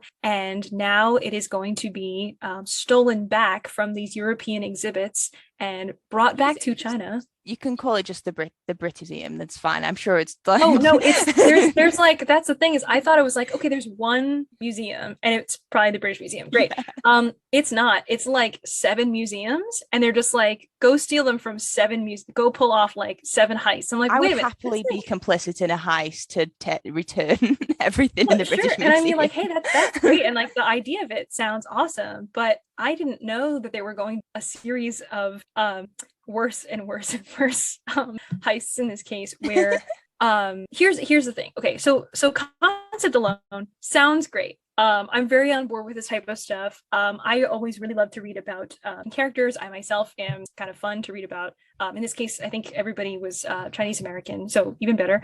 And everyone is talking about hey, we have to come together and we have to do this thing and steal this back. It's the right thing to do, and we're going to reclaim art because art is power, and take it back to where it belongs. And great. So awesome. Sounds awesome. However, when it comes down to the actual execution of this, I cannot emphasize enough how much Fast and Furious movie in a bad way. In a bad like Fast way. and Furious like 7, not Fast and Furious 1. It's like Fast and Furious like 18. Like it is not great. It is not great. And like I haven't really watched Fast and Furious movies. Like I don't really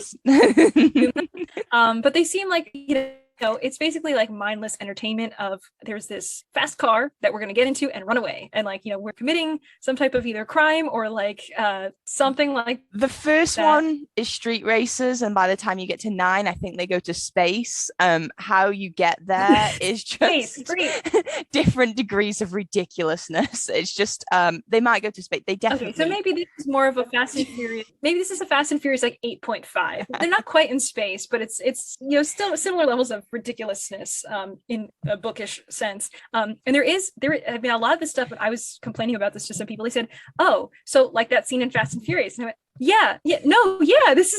so there's a scene where there's a character who is literally drag racing, street racing, in a foreign country because she needs a getaway car. So they they go to some shop and they get this random car, and they're like, as it can drive, I'll take it. So like they take whatever it is as long as it moves.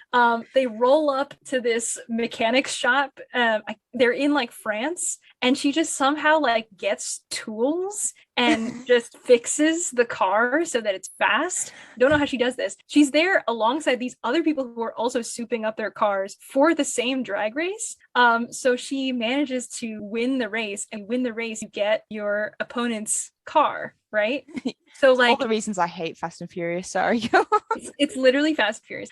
So of course she races her way to the top with each stolen like car that she earned or whatever. And I'm like, so let me get this straight. You went to France and you are the getaway car person, with a group of about 4 other people who are going to pull off a heist. Car. And so like you needed to go rent a car, so you waited till the day of the heist and you went, oh my god, we don't have a car.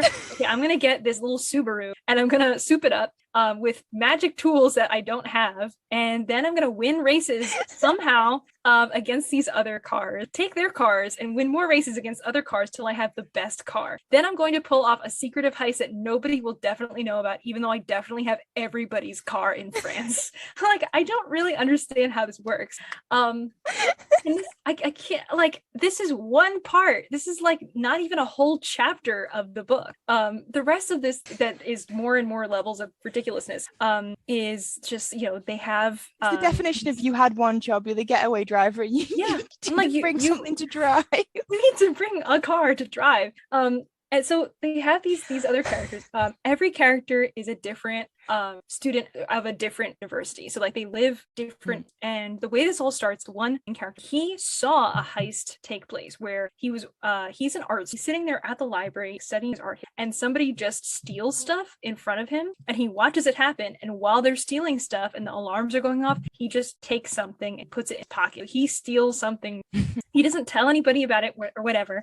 And then I guess because those people saw him steal stuff, they're like, this guy. Let's ask this guy to do a heist for us. Yeah. Okay. Hey guy, here's some money. And get all your friends, like whoever you want, and let's pull off a heist. So he calls his 4 best friends from totally different parts of the US to come and gather around with him, do a heist in like what? Like, first of all, no. How's that how that works? This better turn into some type of like Hunger Games adjacent type of thing where it's like, these are my candidates and you're gonna fight your candidates, and I'm a billionaire and looking to see who fails upward and steals this thing better or whatever. I'm like, that would have been a subversion and something interesting or whatever. But no, it's taken with complete seriousness of, here's this basic child who has no experience stealing anything. He's basically a pickpocket. I'm going to have him pull off the largest art heist in history ever, period. It just reminds me of we've been watching Rick and Morty, and there's like a whole episode dedicated to making fun of heists and heist movies, basically just saying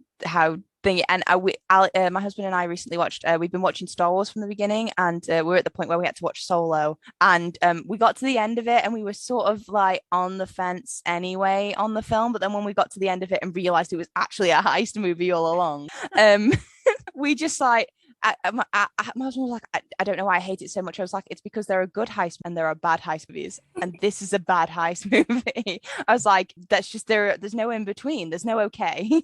Yeah, and like, I love heist movies. They're so much fun most of the time. When they're good, they're so good.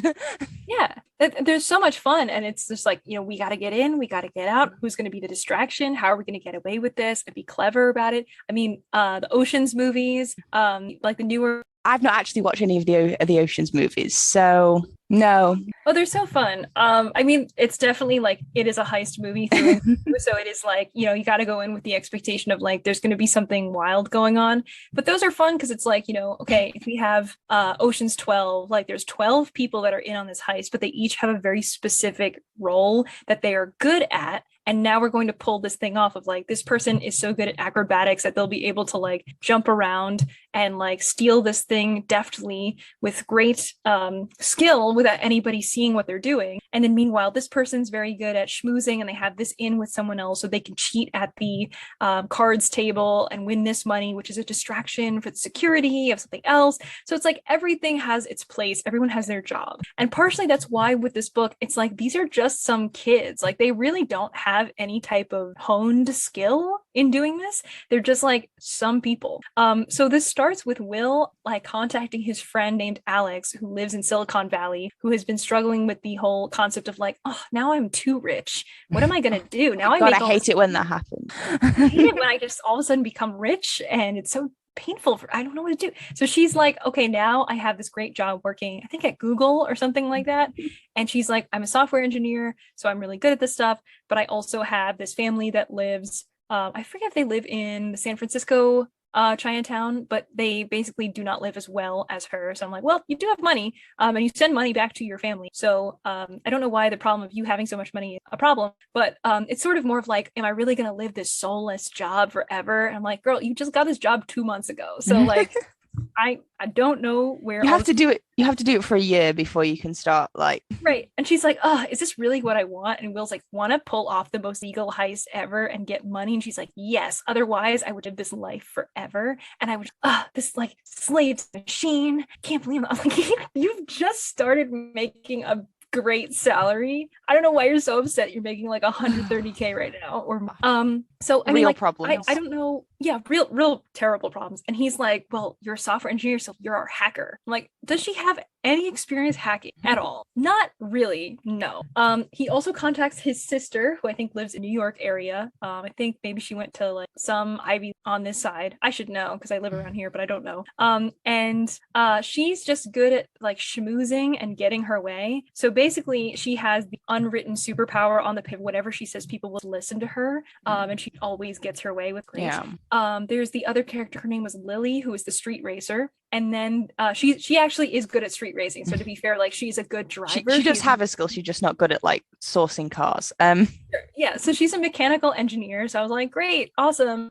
So am I. But her whole thing is like, I race cars and I literally win people's cars and race them. So good at driving. I don't know how she does that with like basic like equivalent of a skateboard in France with like just some random car that happens to have wheels and move. But sure. And then the other character is Daniel, who is a med student who, because he is apparently going to become a surgeon someday, would, I guess, just be good at stealing stuff because he has great precision in his work. That's a bit of a leap. Yes. That's a great descriptor of the entire book. Every thought I had the whole time I was reading this. There's some things with the writing as well that are very unusual. It's like they'll say, Irene? And it was a question. Yeah, because you put a question mark at the end of the previous. So it was a question. You just, hello? And then there's a character who says, don't ask me why. And someone else will go, why? And he'll go like, okay, fine, I'll tell you. So like, okay, why did you bother trying to do any of this mysterious inquiry of any of this? And then, so of course they have to go and meet up with this bajillionaire in, I think Beijing. It's like, okay, we're going to pull off this heist. Here's what I want you to do.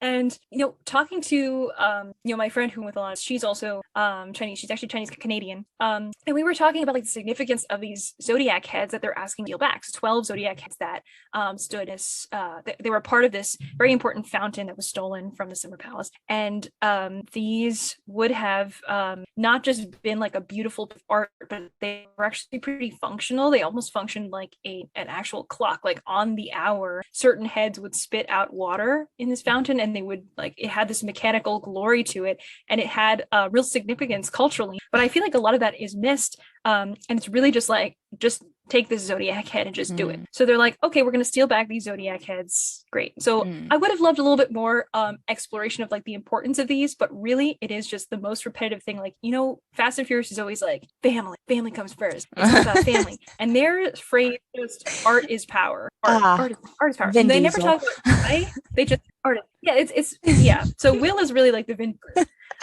He is the leader, of course, and they decide like, okay, we're going to pull off this heist, and if we do, we get $10 million. And I'm like, wow, that's a lot of money. $10 million.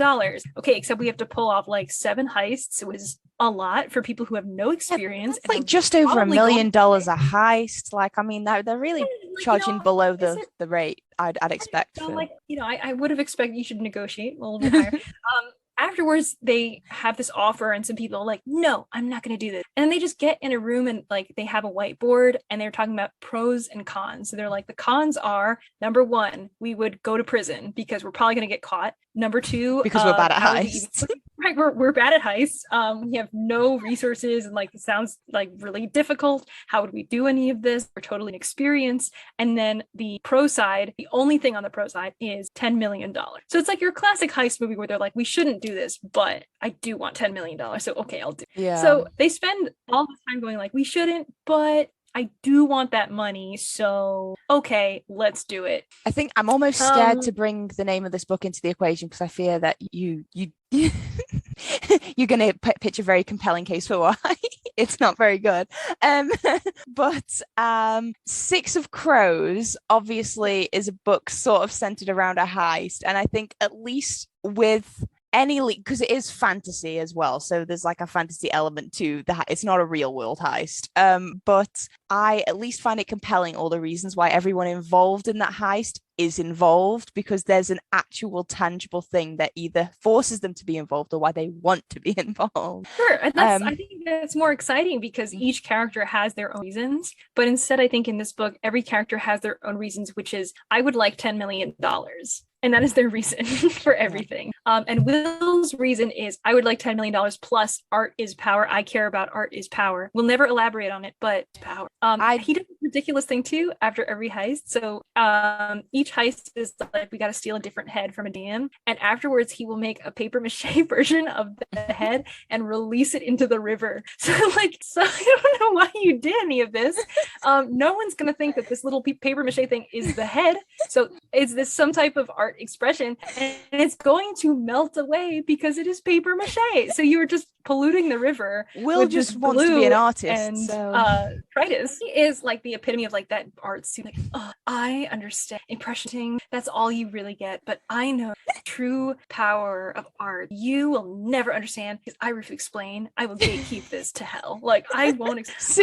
And he really is just this way, and everyone's like, wow, we are a found family. I'm like, I hate all of you. You are all terrible. See, I feel Oh, like man. a more compelling reason for It's all of that heist would have just been screw the British. So, like, I mean, I feel like that would have been a more compelling reason than $10. Like, for me personally, and I mean, I am British, so like, yeah, I don't know. I think it's that power of like the reclamation, which is there, but I think also if you just keep giving someone the same bullet point over and over again, and you're like you're beating the same horse to death without ever elaborating more on like what do you think of what would happen with all of this, and of course, I mean, there's a whole situation of like things don't quite go right because they're completely inexperienced, and how are we going to grapple with this and take care of it? And then some other things I'm like, there's no way this should have worked. So for instance, they decide to break into one of the museums by breaking open the glass with a baseball bat. I'm like, is this a Saturday morning cartoon? This is your choice? Just like, and we got in and we stole the head and we just got in our car and we ran away. Like, why has no one done it before if it's that easy to steal and you never get caught? What is You the don't get end caught? goal? Like, what is the end goal as well? Because these are obviously quite famous exhibits in like different museums across the world. Like, was the bajillionaire who's paying them gonna just display them in his living room on his coffee table? Because I mean, like, it's not like they can go into another museum because they've been quite publicly stolen. Yeah, so I mean, she was just like, I want you to steal these Zodiac heads back so I can put them back where they're like, basically the Summer Palace was like burned down. So I want to get all this for China, and then I'm not going to like keep them on my, it's not my paperweight, but I'm going to, like bring them back. They now belong back to China for everybody. So like, there's some element of that tries to be deep, but I think it is still so surface level. And the thing that also is very kind of upsetting about this is this was written by a person who works at a museum. So probably this person should be surrounded by the information about these exhibit pieces and why they have any significance. If you were like the tour guide at the museum and someone goes like, so what's the deal with this? And you're like, well, it's really important and it got stolen and here's okay. And then you go like, well, okay, so like what's the story with that? Like what's going on? You would expect there to be any amount of depth to this that creates intrigue. And some of the reasons things are on display are because they have just this great cultural significance because there's a huge story behind it and it piques your interest. And as a person going to a museum, you don't go there every time just to be quirky, but actually to like learn something most of the time. Like there's something there I'd like to learn more about, at least to some degree. And a lot of this just was like, just do it, like just do it because this is what I want. I don't know why that was here, especially from this perspective. And I think it's also so interesting as a person who's like, I work at a museum, I wrote a book how to steal from museums. I'm like, wait a minute, how do you maintain your current job if you're just telling people how to steal stuff? It sounds or is that like why they have to be ridiculous? I was going to say, it sounds like they don't really know how you would steal from the museum they even work at, because they're not really exactly putting together the most useful handbook on heisting a museum. Also, I was under the impression that most museums don't even have the real exhibits displayed most of the time. Like a lot of the things that you look at in some of the big museums aren't the real thing, because the real thing is in a very secure storage. Maybe not all the case. I think definitely I've heard with art, a lot of the time when you go to art museum, you're not actually looking at the real paintings. They're like really good replicas that obviously nobody would be able to know. I've heard that before. Yeah, I don't know how which that is to most museums necessarily, but I think I've heard that places. To me, that's logical, because for me, I mean, if you've got some very, I mean, there was recently not really a heist. I mean, I'm sure the person who did it would love it to be called a heist, but there was a castle in, I've forgotten which one, castle in England, and in it exhibited was Mary Queen of Scots rosary beads that she held when she was executed way back in the 1600s. Yeah, either way, when Mary Queen of Scots was executed, she had these rosary beads with her because she was Catholic, and they were displayed at a castle in England. And there was a big thing about why were they in England and not in Scotland, and it was because she gifted them in her will to the lady who used to live in the castle, and there was like a whole thing. I agree that they should have been sent back to Scotland when that lady died, but different thing. But somebody stole them because they were in a very poorly like secured display case in this castle that was open to the public, and I think they ended up being returned because there was like a a reward put in place for people who had information about it. But I remember just thinking, if you're going to sort of really, because everyone who went on television sort of said, when they said, well, what's the value of them? They said, well, if you want to talk about gold and this, that, and the other, you could probably assign this value, but realistically, they are priceless. They are a part of history. Historical value, yeah. But if you're going to put that much priceless stuff in one building, it feels like it makes sense to maybe not make all of it real. I don't know if I was running a museum, that would probably be my idea, because most people who look at it wouldn't. I think it also almost has that same relation of what you were saying with the Anne Frank house, where it's like if you keep putting something on display and it stays under these false lights. I'm sure they've developed lights also to try to like not damage priceless pieces of art as much as possible, so that they are not as bright. It's the same reason you don't do flash photography on paintings, to lessen the vibrancy. But a lot of the times, just by displaying something, even if you have to still like take it out and polish it every once in a while, it's still put in a position of deterioration. So it's highly possible that maybe it's only really on display in some contexts, and in others it's not. I would have loved for them to accidentally steal the wrong thing, because I was actively rooting against these people. I'm like, would have been a great twist. But I would have loved for them to accidentally steal like somebody else's paper mache version of these Zodiac heads, and then take it all the way back to Beijing and just be like, we got it, and they're like, nope. But no, yeah, I mean, I would have thought there would be more incorporation in there, and like you're saying, yeah, maybe these are written kind of poorly because otherwise this person might lose their job. I don't know. Maybe they wrote like it's just this constant question of like, maybe they wrote like a really good version of it and their editor was like, wait a minute, someone might do this. We better make it worse. Yeah, I was just gonna say that maybe there's a really good version of this book out there that's really detailed, and then they were like, no, we don't want to give anyone any ideas. Let's wash it down. No. It's like, yeah, that's true to some degree, but also like, I don't read murder mysteries with the idea of like, then they killed them without being in the room, and they do, where I'm like, so yeah, I don't playing want to Cluedo for ideas. Not work. Like, you can't just make it up. Like, so I don't know. There's some back and forth with that. I'm sure this person had a more precarious situation, like job, lose it. I'm gonna book, see what happens. Maybe. So I don't know, but there's still like a lot of this general nonsense of like, how is this full-time student? Like all these people are generally full-time students who are just like going on random vacations in the middle of the semester to go steal stuff. Yeah. And then come back and they keep doing like med school, and then they just go right back out and do another heist the next weekend. To me, that's the most suspect part of the whole thing, because I'm only a part-time student. I haven't got enough time to go nip off to France to commit a heist. To commit a crime. And then like a lot of them are also planning their heists on Google Docs, where I'm like, are you serious? So for folks at home, we are currently on Zoom right now, and if I was like, hey, I think we should go to France and we should steal something, do you think that the representatives of Zoom would in some way, shape, or form maybe be able to like cull this data and just say like, here's evidence that these people talked about this crime that they then went on to commit? Well, apparently in this world, that's not what happens, because they do all of their planning on Google Docs and Zoom, and nothing comes of it at all, because they don't live in the same regions of the country, so they have to communicate elsewhere. But I'm like, your hacker couldn't program something else for you to anything. I'm honestly I'm so spoiled for choice for titles for this episode, because planning heists on Google Docs is like, oh, that's so good. It's like, okay, right, so we've had a heist book. You only have one spot left for specific books. This kind of reminds me, I don't know if there's a great TV show presented by Frank Skinner called Room 101, which is sort of just a reference to 1984, where he has celebrities come on and make pitches for what's going to be put in Room 101 and sort of locked away. It kind of feels like the Books Last version of Room 101. Yeah.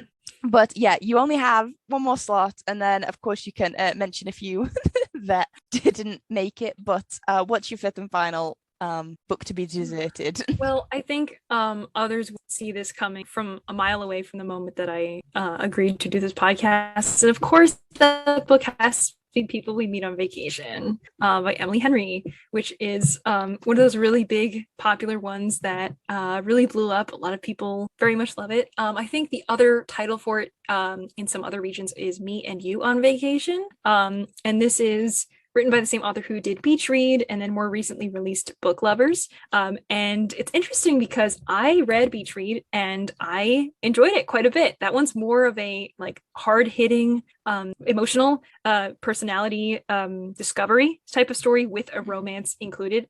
Maybe not so much as it is in The Heart Principle from your description, but there's it's definitely been a lot of choice stuff on the podcast, actually. Beach Read. Yeah. Mo from Rumi's Digest picked Read for. Yes, I know she loves that book. That's one of her favorites ever. So yeah, like, and I love one of those types of stories where it's just like, here's these two characters, and in Beach Read's case, it's like these two characters who are both authors and they decide to switch genres and they have to basically take each other on dates to learn each other's craft, because one is literary fiction and one is more of like a romance girly. And so they swap places and do all this, but they're basically going on dates with each other. It's not quite fake dating, but it's something really fun and unique, and it also has this very hard-hitting element to it of grief and trying to figure out what to do in times of darkness. And then Book Lovers, on the other hand, is more about these two people who are in the publishing industry and they are kind of an enemies to lovers, but sort of friends to lovers sort of scenario where they have a lot of snarky banter, more traditional type of romance situation, but still a lot of like really interesting elements in there as we're following a usually sidestepped protagonist. So if you were to read only those two books, I would highly expect for you to go into People We Meet on Vacation with the highest of expectations, with this idea that like, these are great books, I love these other ones, now I'm going to read this one, which was very similar to how I felt. At the time I hadn't read Book Lovers, but I really liked Beach Read and I was excited for People We Meet on Vacation because a lot of people said this one's even better and I love it so much, it's so good. Wincing in anticipation. That's interesting that others felt this way, but I could not quite relate. There's one big thing about this that always comes up all the time, and that is the hygiene of the characters and how gross they are in general. The protagonist just constantly talks about how the other love interest is like, oh my god, he showered so many times this week, I never showered. I'm like, excuse me, what are you talking about? This is all right. There's a moment where the character someone posted an update an update on my Goodreads because they're currently reading this book and they said the guy showered 9 times already. I don't understand what people are talking about, and I just read that comment completely out of context and I was just like, why? What is this a thing? Yeah, I mean, so well, okay, so let's take a step back because we'll get to the pee bed in a second. So there's this this duo of best friends, Poppy and Alex, and for many years of their friendship they have been going on vacation together once a year. They will pick some destination. Before it was because her company is a travel agency type of deal, so they would just send her to places, would bring her best friend and they would go on these vacations. But I think at some point when her travel agency deal sort of ended and she's doing very different things, they're doing more of like, let's just pick a place and kind of make it work. It's not going to be as extravagant and fun, but it's still going to be great because we're together, ordeal. But something happened many years ago where they are maybe not even friends anymore. So this is sort of the drama that beats book of this best friend duo, and they decide we're going to go on vacation one more time to try to fix things, reveal what was wrong many years ago and patch it up, and it's gonna be great. So our main protagonist is Poppy, and she of course has the best friend Alex. One thing off the bat that's very weird is she immediately starts talking about naked Alex, and naked Alex is not him naked, it's when he's actually himself. And I was like, okay, so the fact that you have a best friend who often is not himself, that he's only naked, quote unquote, when he's with you is a choice.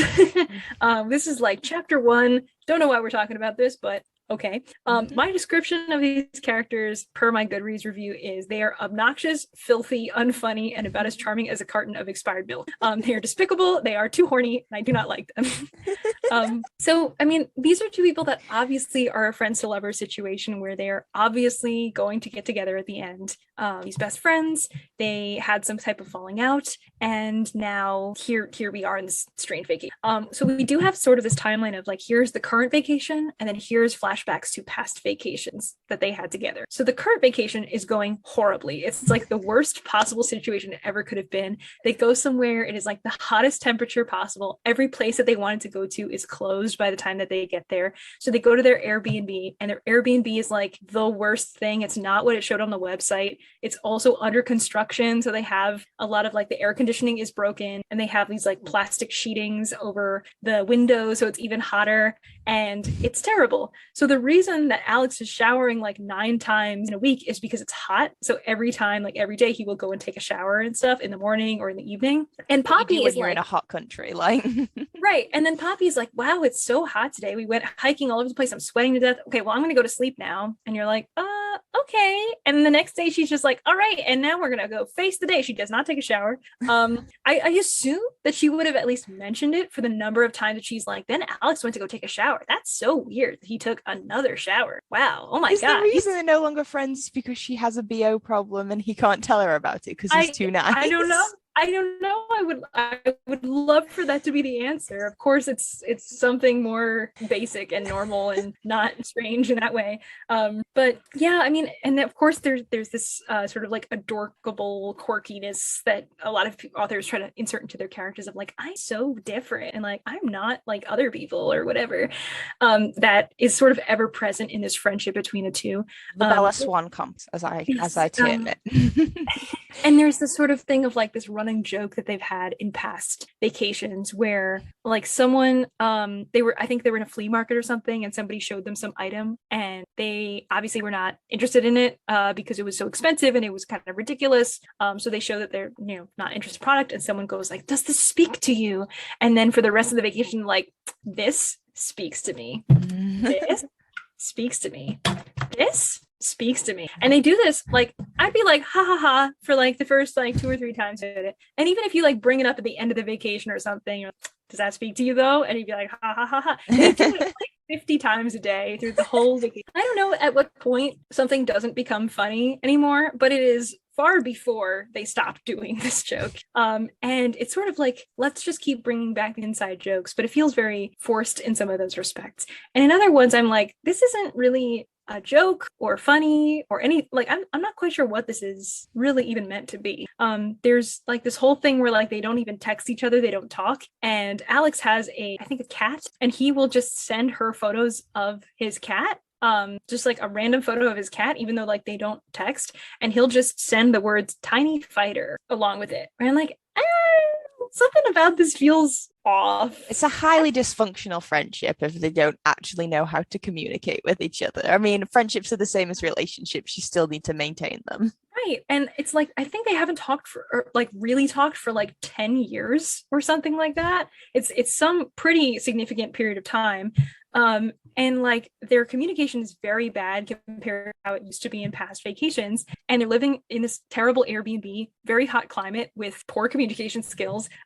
It's pretty miserable. And you're just reading about this, like, when are things going to get better? So at some point we also do flashback to when they were supposed to go on vacation, but Poppy got pretty sick. So this is the ever famous PP bed that I always bring up, which is she gets pretty sick. I think she has pneumonia or something. And so she calls Alex and she says, you go to the airport without me. I can't go. I'm sick. And he instead flies to like Ohio where she lives, and he decides to take care of her for the stay of their vacation, which is very sweet. So I guess they cancel their vacation. I don't even want to think about the logistics of how difficult it was to cancel a flight that quickly, but okay. So he is there to take care of her, and he knocks on the door. He goes inside and she is very sick, and he's okay, go like, clean up. And she's like, I wet the bed.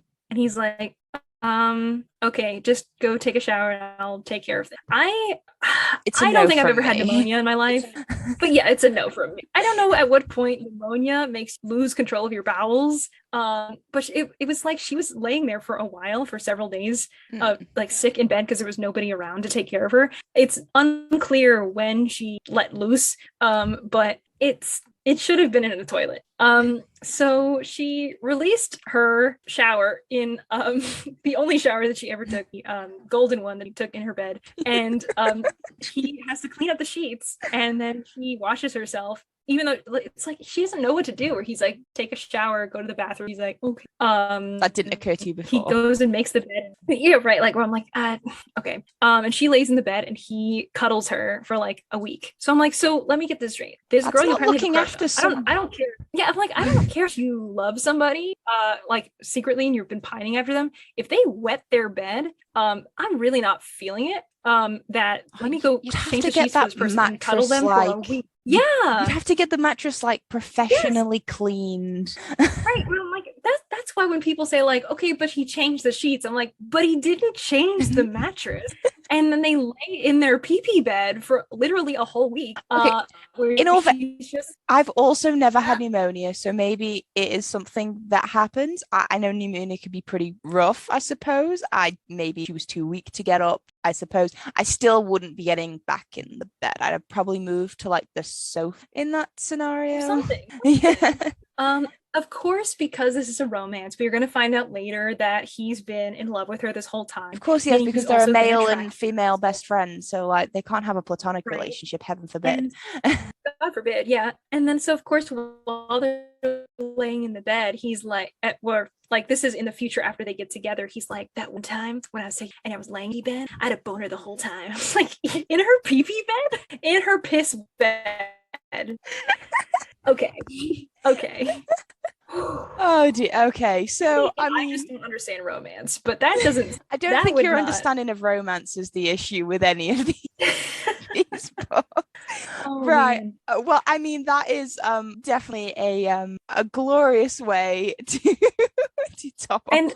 And I mean, like, of course it gets worse and things are not great. And I again, with like kind of a spoilery-ish warning of like, obviously these two people get together. There's a moment when they decide to have sex. And it's like now in the future, so it's like their current vacation that they're on. They're like, they finally get together and they have sex on like the dirtiest railing I've ever seen on this Airbnb where the construction was. So there was like, it's so hot, and so they like tear open the plastic coating and like, I don't care if we have to pay the like deposit fee or whatever. So they cut it open, so finally the rain is rushing and they're so happy they decide to start having sex on this dirty railing outside of it. I'm like, it's been described as the grodiest thing, and then this is where you were like, I'm going to express my love for you in the grossest way in like exactly 20 seconds. There's no foreplay, it's not steamy, and then afterwards they're like, that was the best I ever had, and I'm like, like I want to throw up so much right now. Maybe it's a metaphor for their relationship. Oh no. Oh man, it was very bad. Okay, just because I mean, even though this so this podcast is not marked as a family friendly, but I do like to at least on the surface make it thingy. But if it wasn't, 20 seconds no foreplay would also be an excellent time. 20 seconds no foreplay. Oh man. It's oh my god. I mean, like, there's so much stuff with this book that's not great. There's one thing that I actually neglected to bring up in my Goodreads spoilery review of this book. And again, sort of spoilery warning for something at the end, but there's this whole impression that they've been in love with each other the whole time, which is fine. But I guess Alex had this impression that they were going to be together, that like we were going to get married and we were children, like, or what, not actually, no, we were going to get married. He was so sure of it that he, without any input, decided to get a vasectomy because he knew that she didn't want to have children. So he just got a vasectomy, and then at the very end when they're like fighting about something, he's like, I got a vasectomy for you, and I'm like, excuse me, nobody asked you to do that. What are you talking about? Some girls like flowers. Yeah, some girls like chocolate, some girls like vasectomies, so you just never know. Oh, trying to figure out people's love languages. God, it's so hard. My love language is you getting a vasectomy. That's my love language. My love language is permanent birth control from you.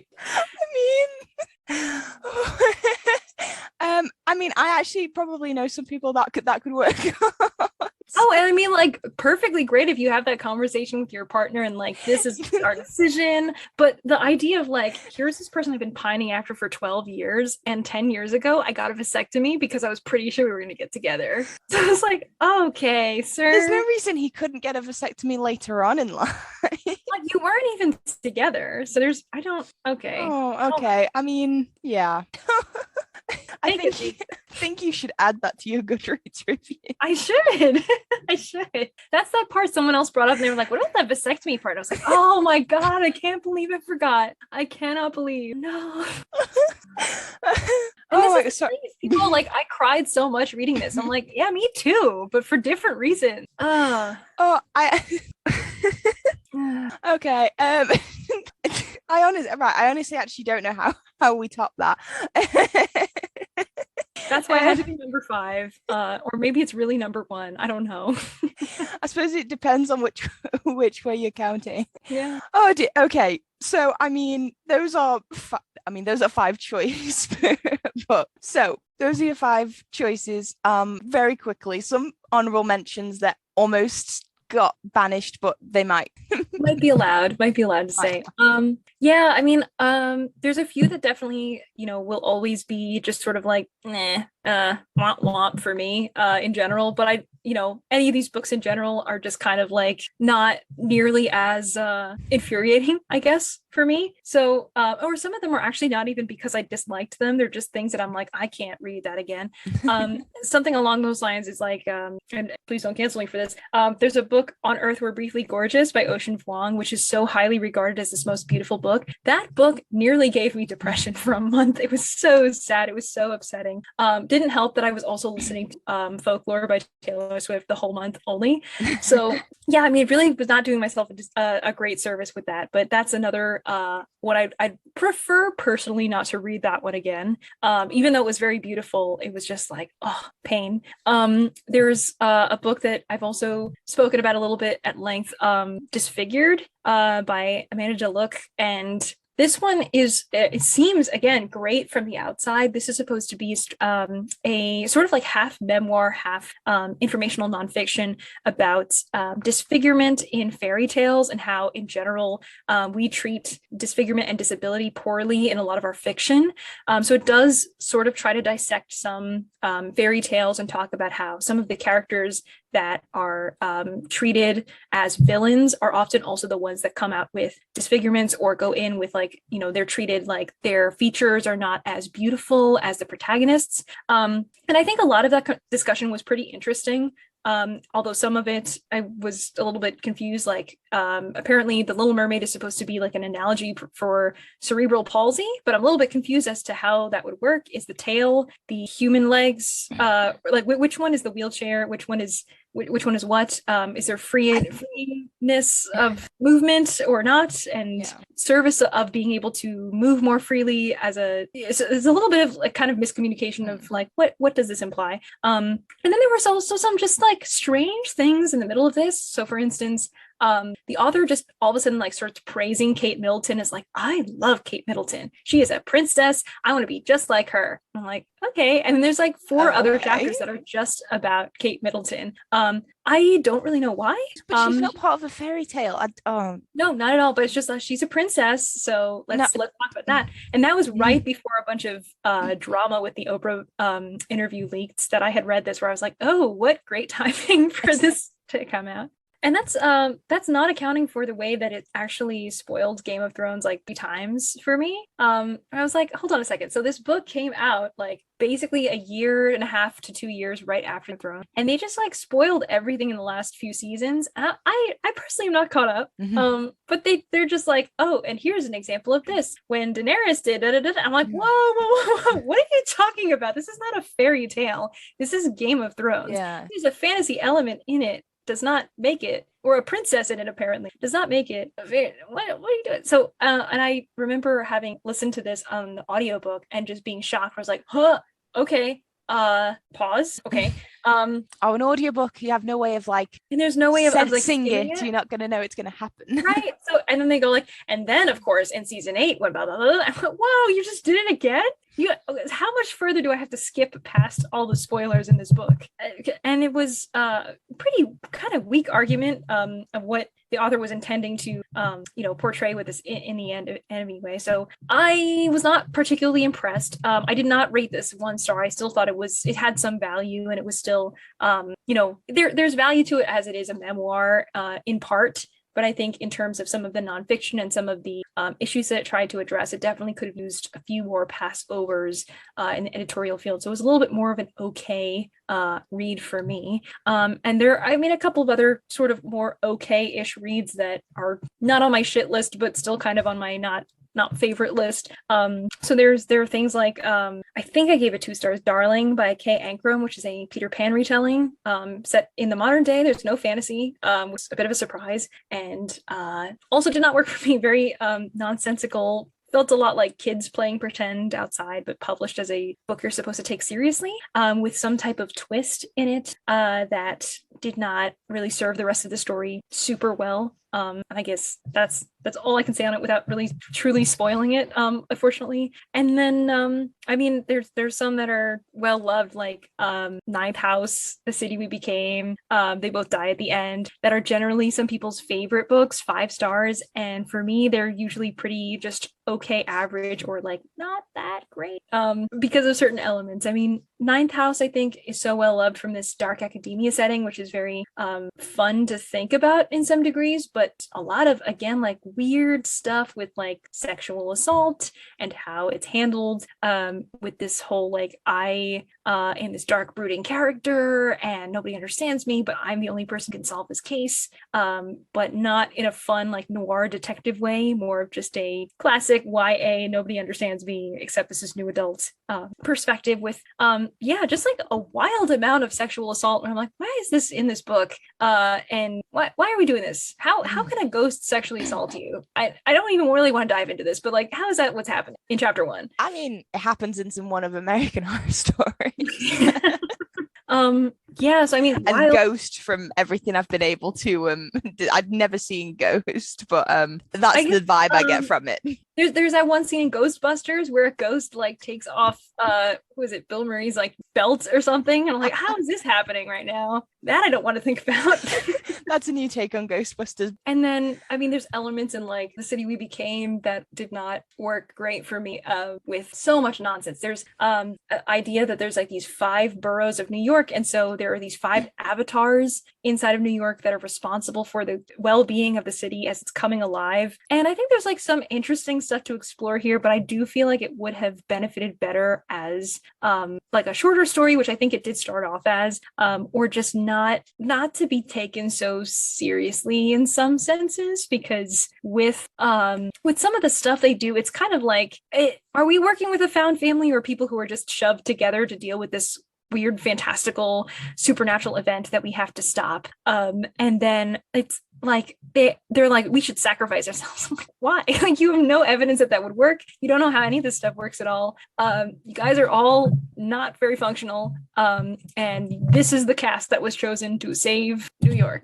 And it's, I don't know, there's a lot of elements to it that are very unusual choices. And I know some people love that book, 5 stars, great, and I'm happy for you, but just, it could not be me. It could not be me. And They Both Die at the End is, kind of in a similar vein of like something interesting in theory of this idea that when you're going to die, somebody calls you on the phone and goes like, it's your last day to live, so live it to the fullest because you're going to die. But it's not like people who have like a terminal disease. It's just like somebody who is fated to die, I guess. So they just call them on the phone and they're like, you're going to die. And then there's these 2 people who find out that they're going to die and they spend their last day together. But it's not a great day. Like, they do stuff. It's not fun to read about. It's not hard hitting enough with like the implied death that's coming. They're kind of just assholes to all of the people in their lives. They don't hang out with anyone who actually they do know. They're just 2 people who met on an app for people who are going to die today and decide to hang out with this random stranger and not be great to the people that actually do have any significance in their lives. The way that they die at the end is also ridiculous. So it's fascinating how some of these books decide to conclude themselves, but I do not personally see them as great literary masterpieces myself. It's funny because like They Both Die in the End has not been one that's ever sort of been on my radar because it's just not really I don't know, it's just never, I suppose it's never been sold to me. I tend to go mainly, most of my TBR comes from recommendations from people, and it's just never really been sold to me in any specific way. And I almost can't take the title seriously because my husband's favorite joke whenever we're watching, if I'm watching anything, he'll walk in when I'm midway through a TV show or a film that he's sort of not interested in seeing. And even with his parents, just everyone, his go-to thing is you just like, they die in the end, and he just points at whoever's on the TV. And when they're just like, he usually catches people and he usually catches people out the first time because they're like, what, did you just spoil it for me? And he's just like, no, everyone dies at the end of life. And that's just basically his go-to. And then he goes on about his life. It's not a pretty funny joke. He's been cracking dad jokes since like 6 years old. He's been well trained for it. But it's just like his go-to one. But because it's so like firmly ingrained in my mind as this joke, the idea of a book called They Both Die in the End is just like, I'm just like, oh well, of course they do, everyone dies in the end of life. Oh, that's so funny. I love that little anecdote. That's so great. Yeah, it's actually quite, because I've been watching Downton Abbey, and for the first time, and I've gotten to like season 4, and I don't actually want to watch anymore even 7 seasons. And my husband used that joke a few times on a few different characters, and I was just like, well, spoiled it. And he was like, what do you mean? I was just like, they've killed off all my favorite characters and you're the one who told me it happened. Oh my god. And I was just like, I'm holding you personally responsible for the events of a TV show that was made nearly 10 years ago. Just wait until your baby starts watching like Peppa Pig, and he's like, oh, he dies at the end. Like, Peppa Pig dies at the end. Like, I honestly wouldn't put it past him using on baby already. Oh, right. Well, I mean, might build some resilience when he starts reading and they're not getting too attached to different characters. But yeah, so I mean, that's a good well, I mean, I say anti-BR list. It could be that you've actually, without meaning to, really sold these books to a lot of people because everything you describe is stuff that they're interested in. So thank you so much for coming on and sharing all of these books. If people want to hear about more books that you don't like, and even more books that you like very, very much, whereabouts can they do that? Well, everybody can find me at Let Me in the Library on YouTube, on Instagram. I believe on Twitter is just Let Me in the Lib. Could not fit all the characters in. I also did eventually start a book talk this year. It has been a little bit dead recently. Maybe it'll be revived by the time this podcast is released, but I think that is also just at Let Me in the Library over there. As mentioned at the very beginning of us recording this, I also am currently about to begin hosting the Studio Ghibli Readathon, so that is also happening all over the interweb. So if you want to search for that kind of stuff on YouTube and elsewhere, I think we'll be available all over the place. So that is the majority of everywhere that I am. I guess also Goodreads. I think you can also search Let Me in the Library, and that will be all of the fun little 1-star, very long rant, Karen type of Yelp reviews that I tend to write about some of these books that are not my favorite.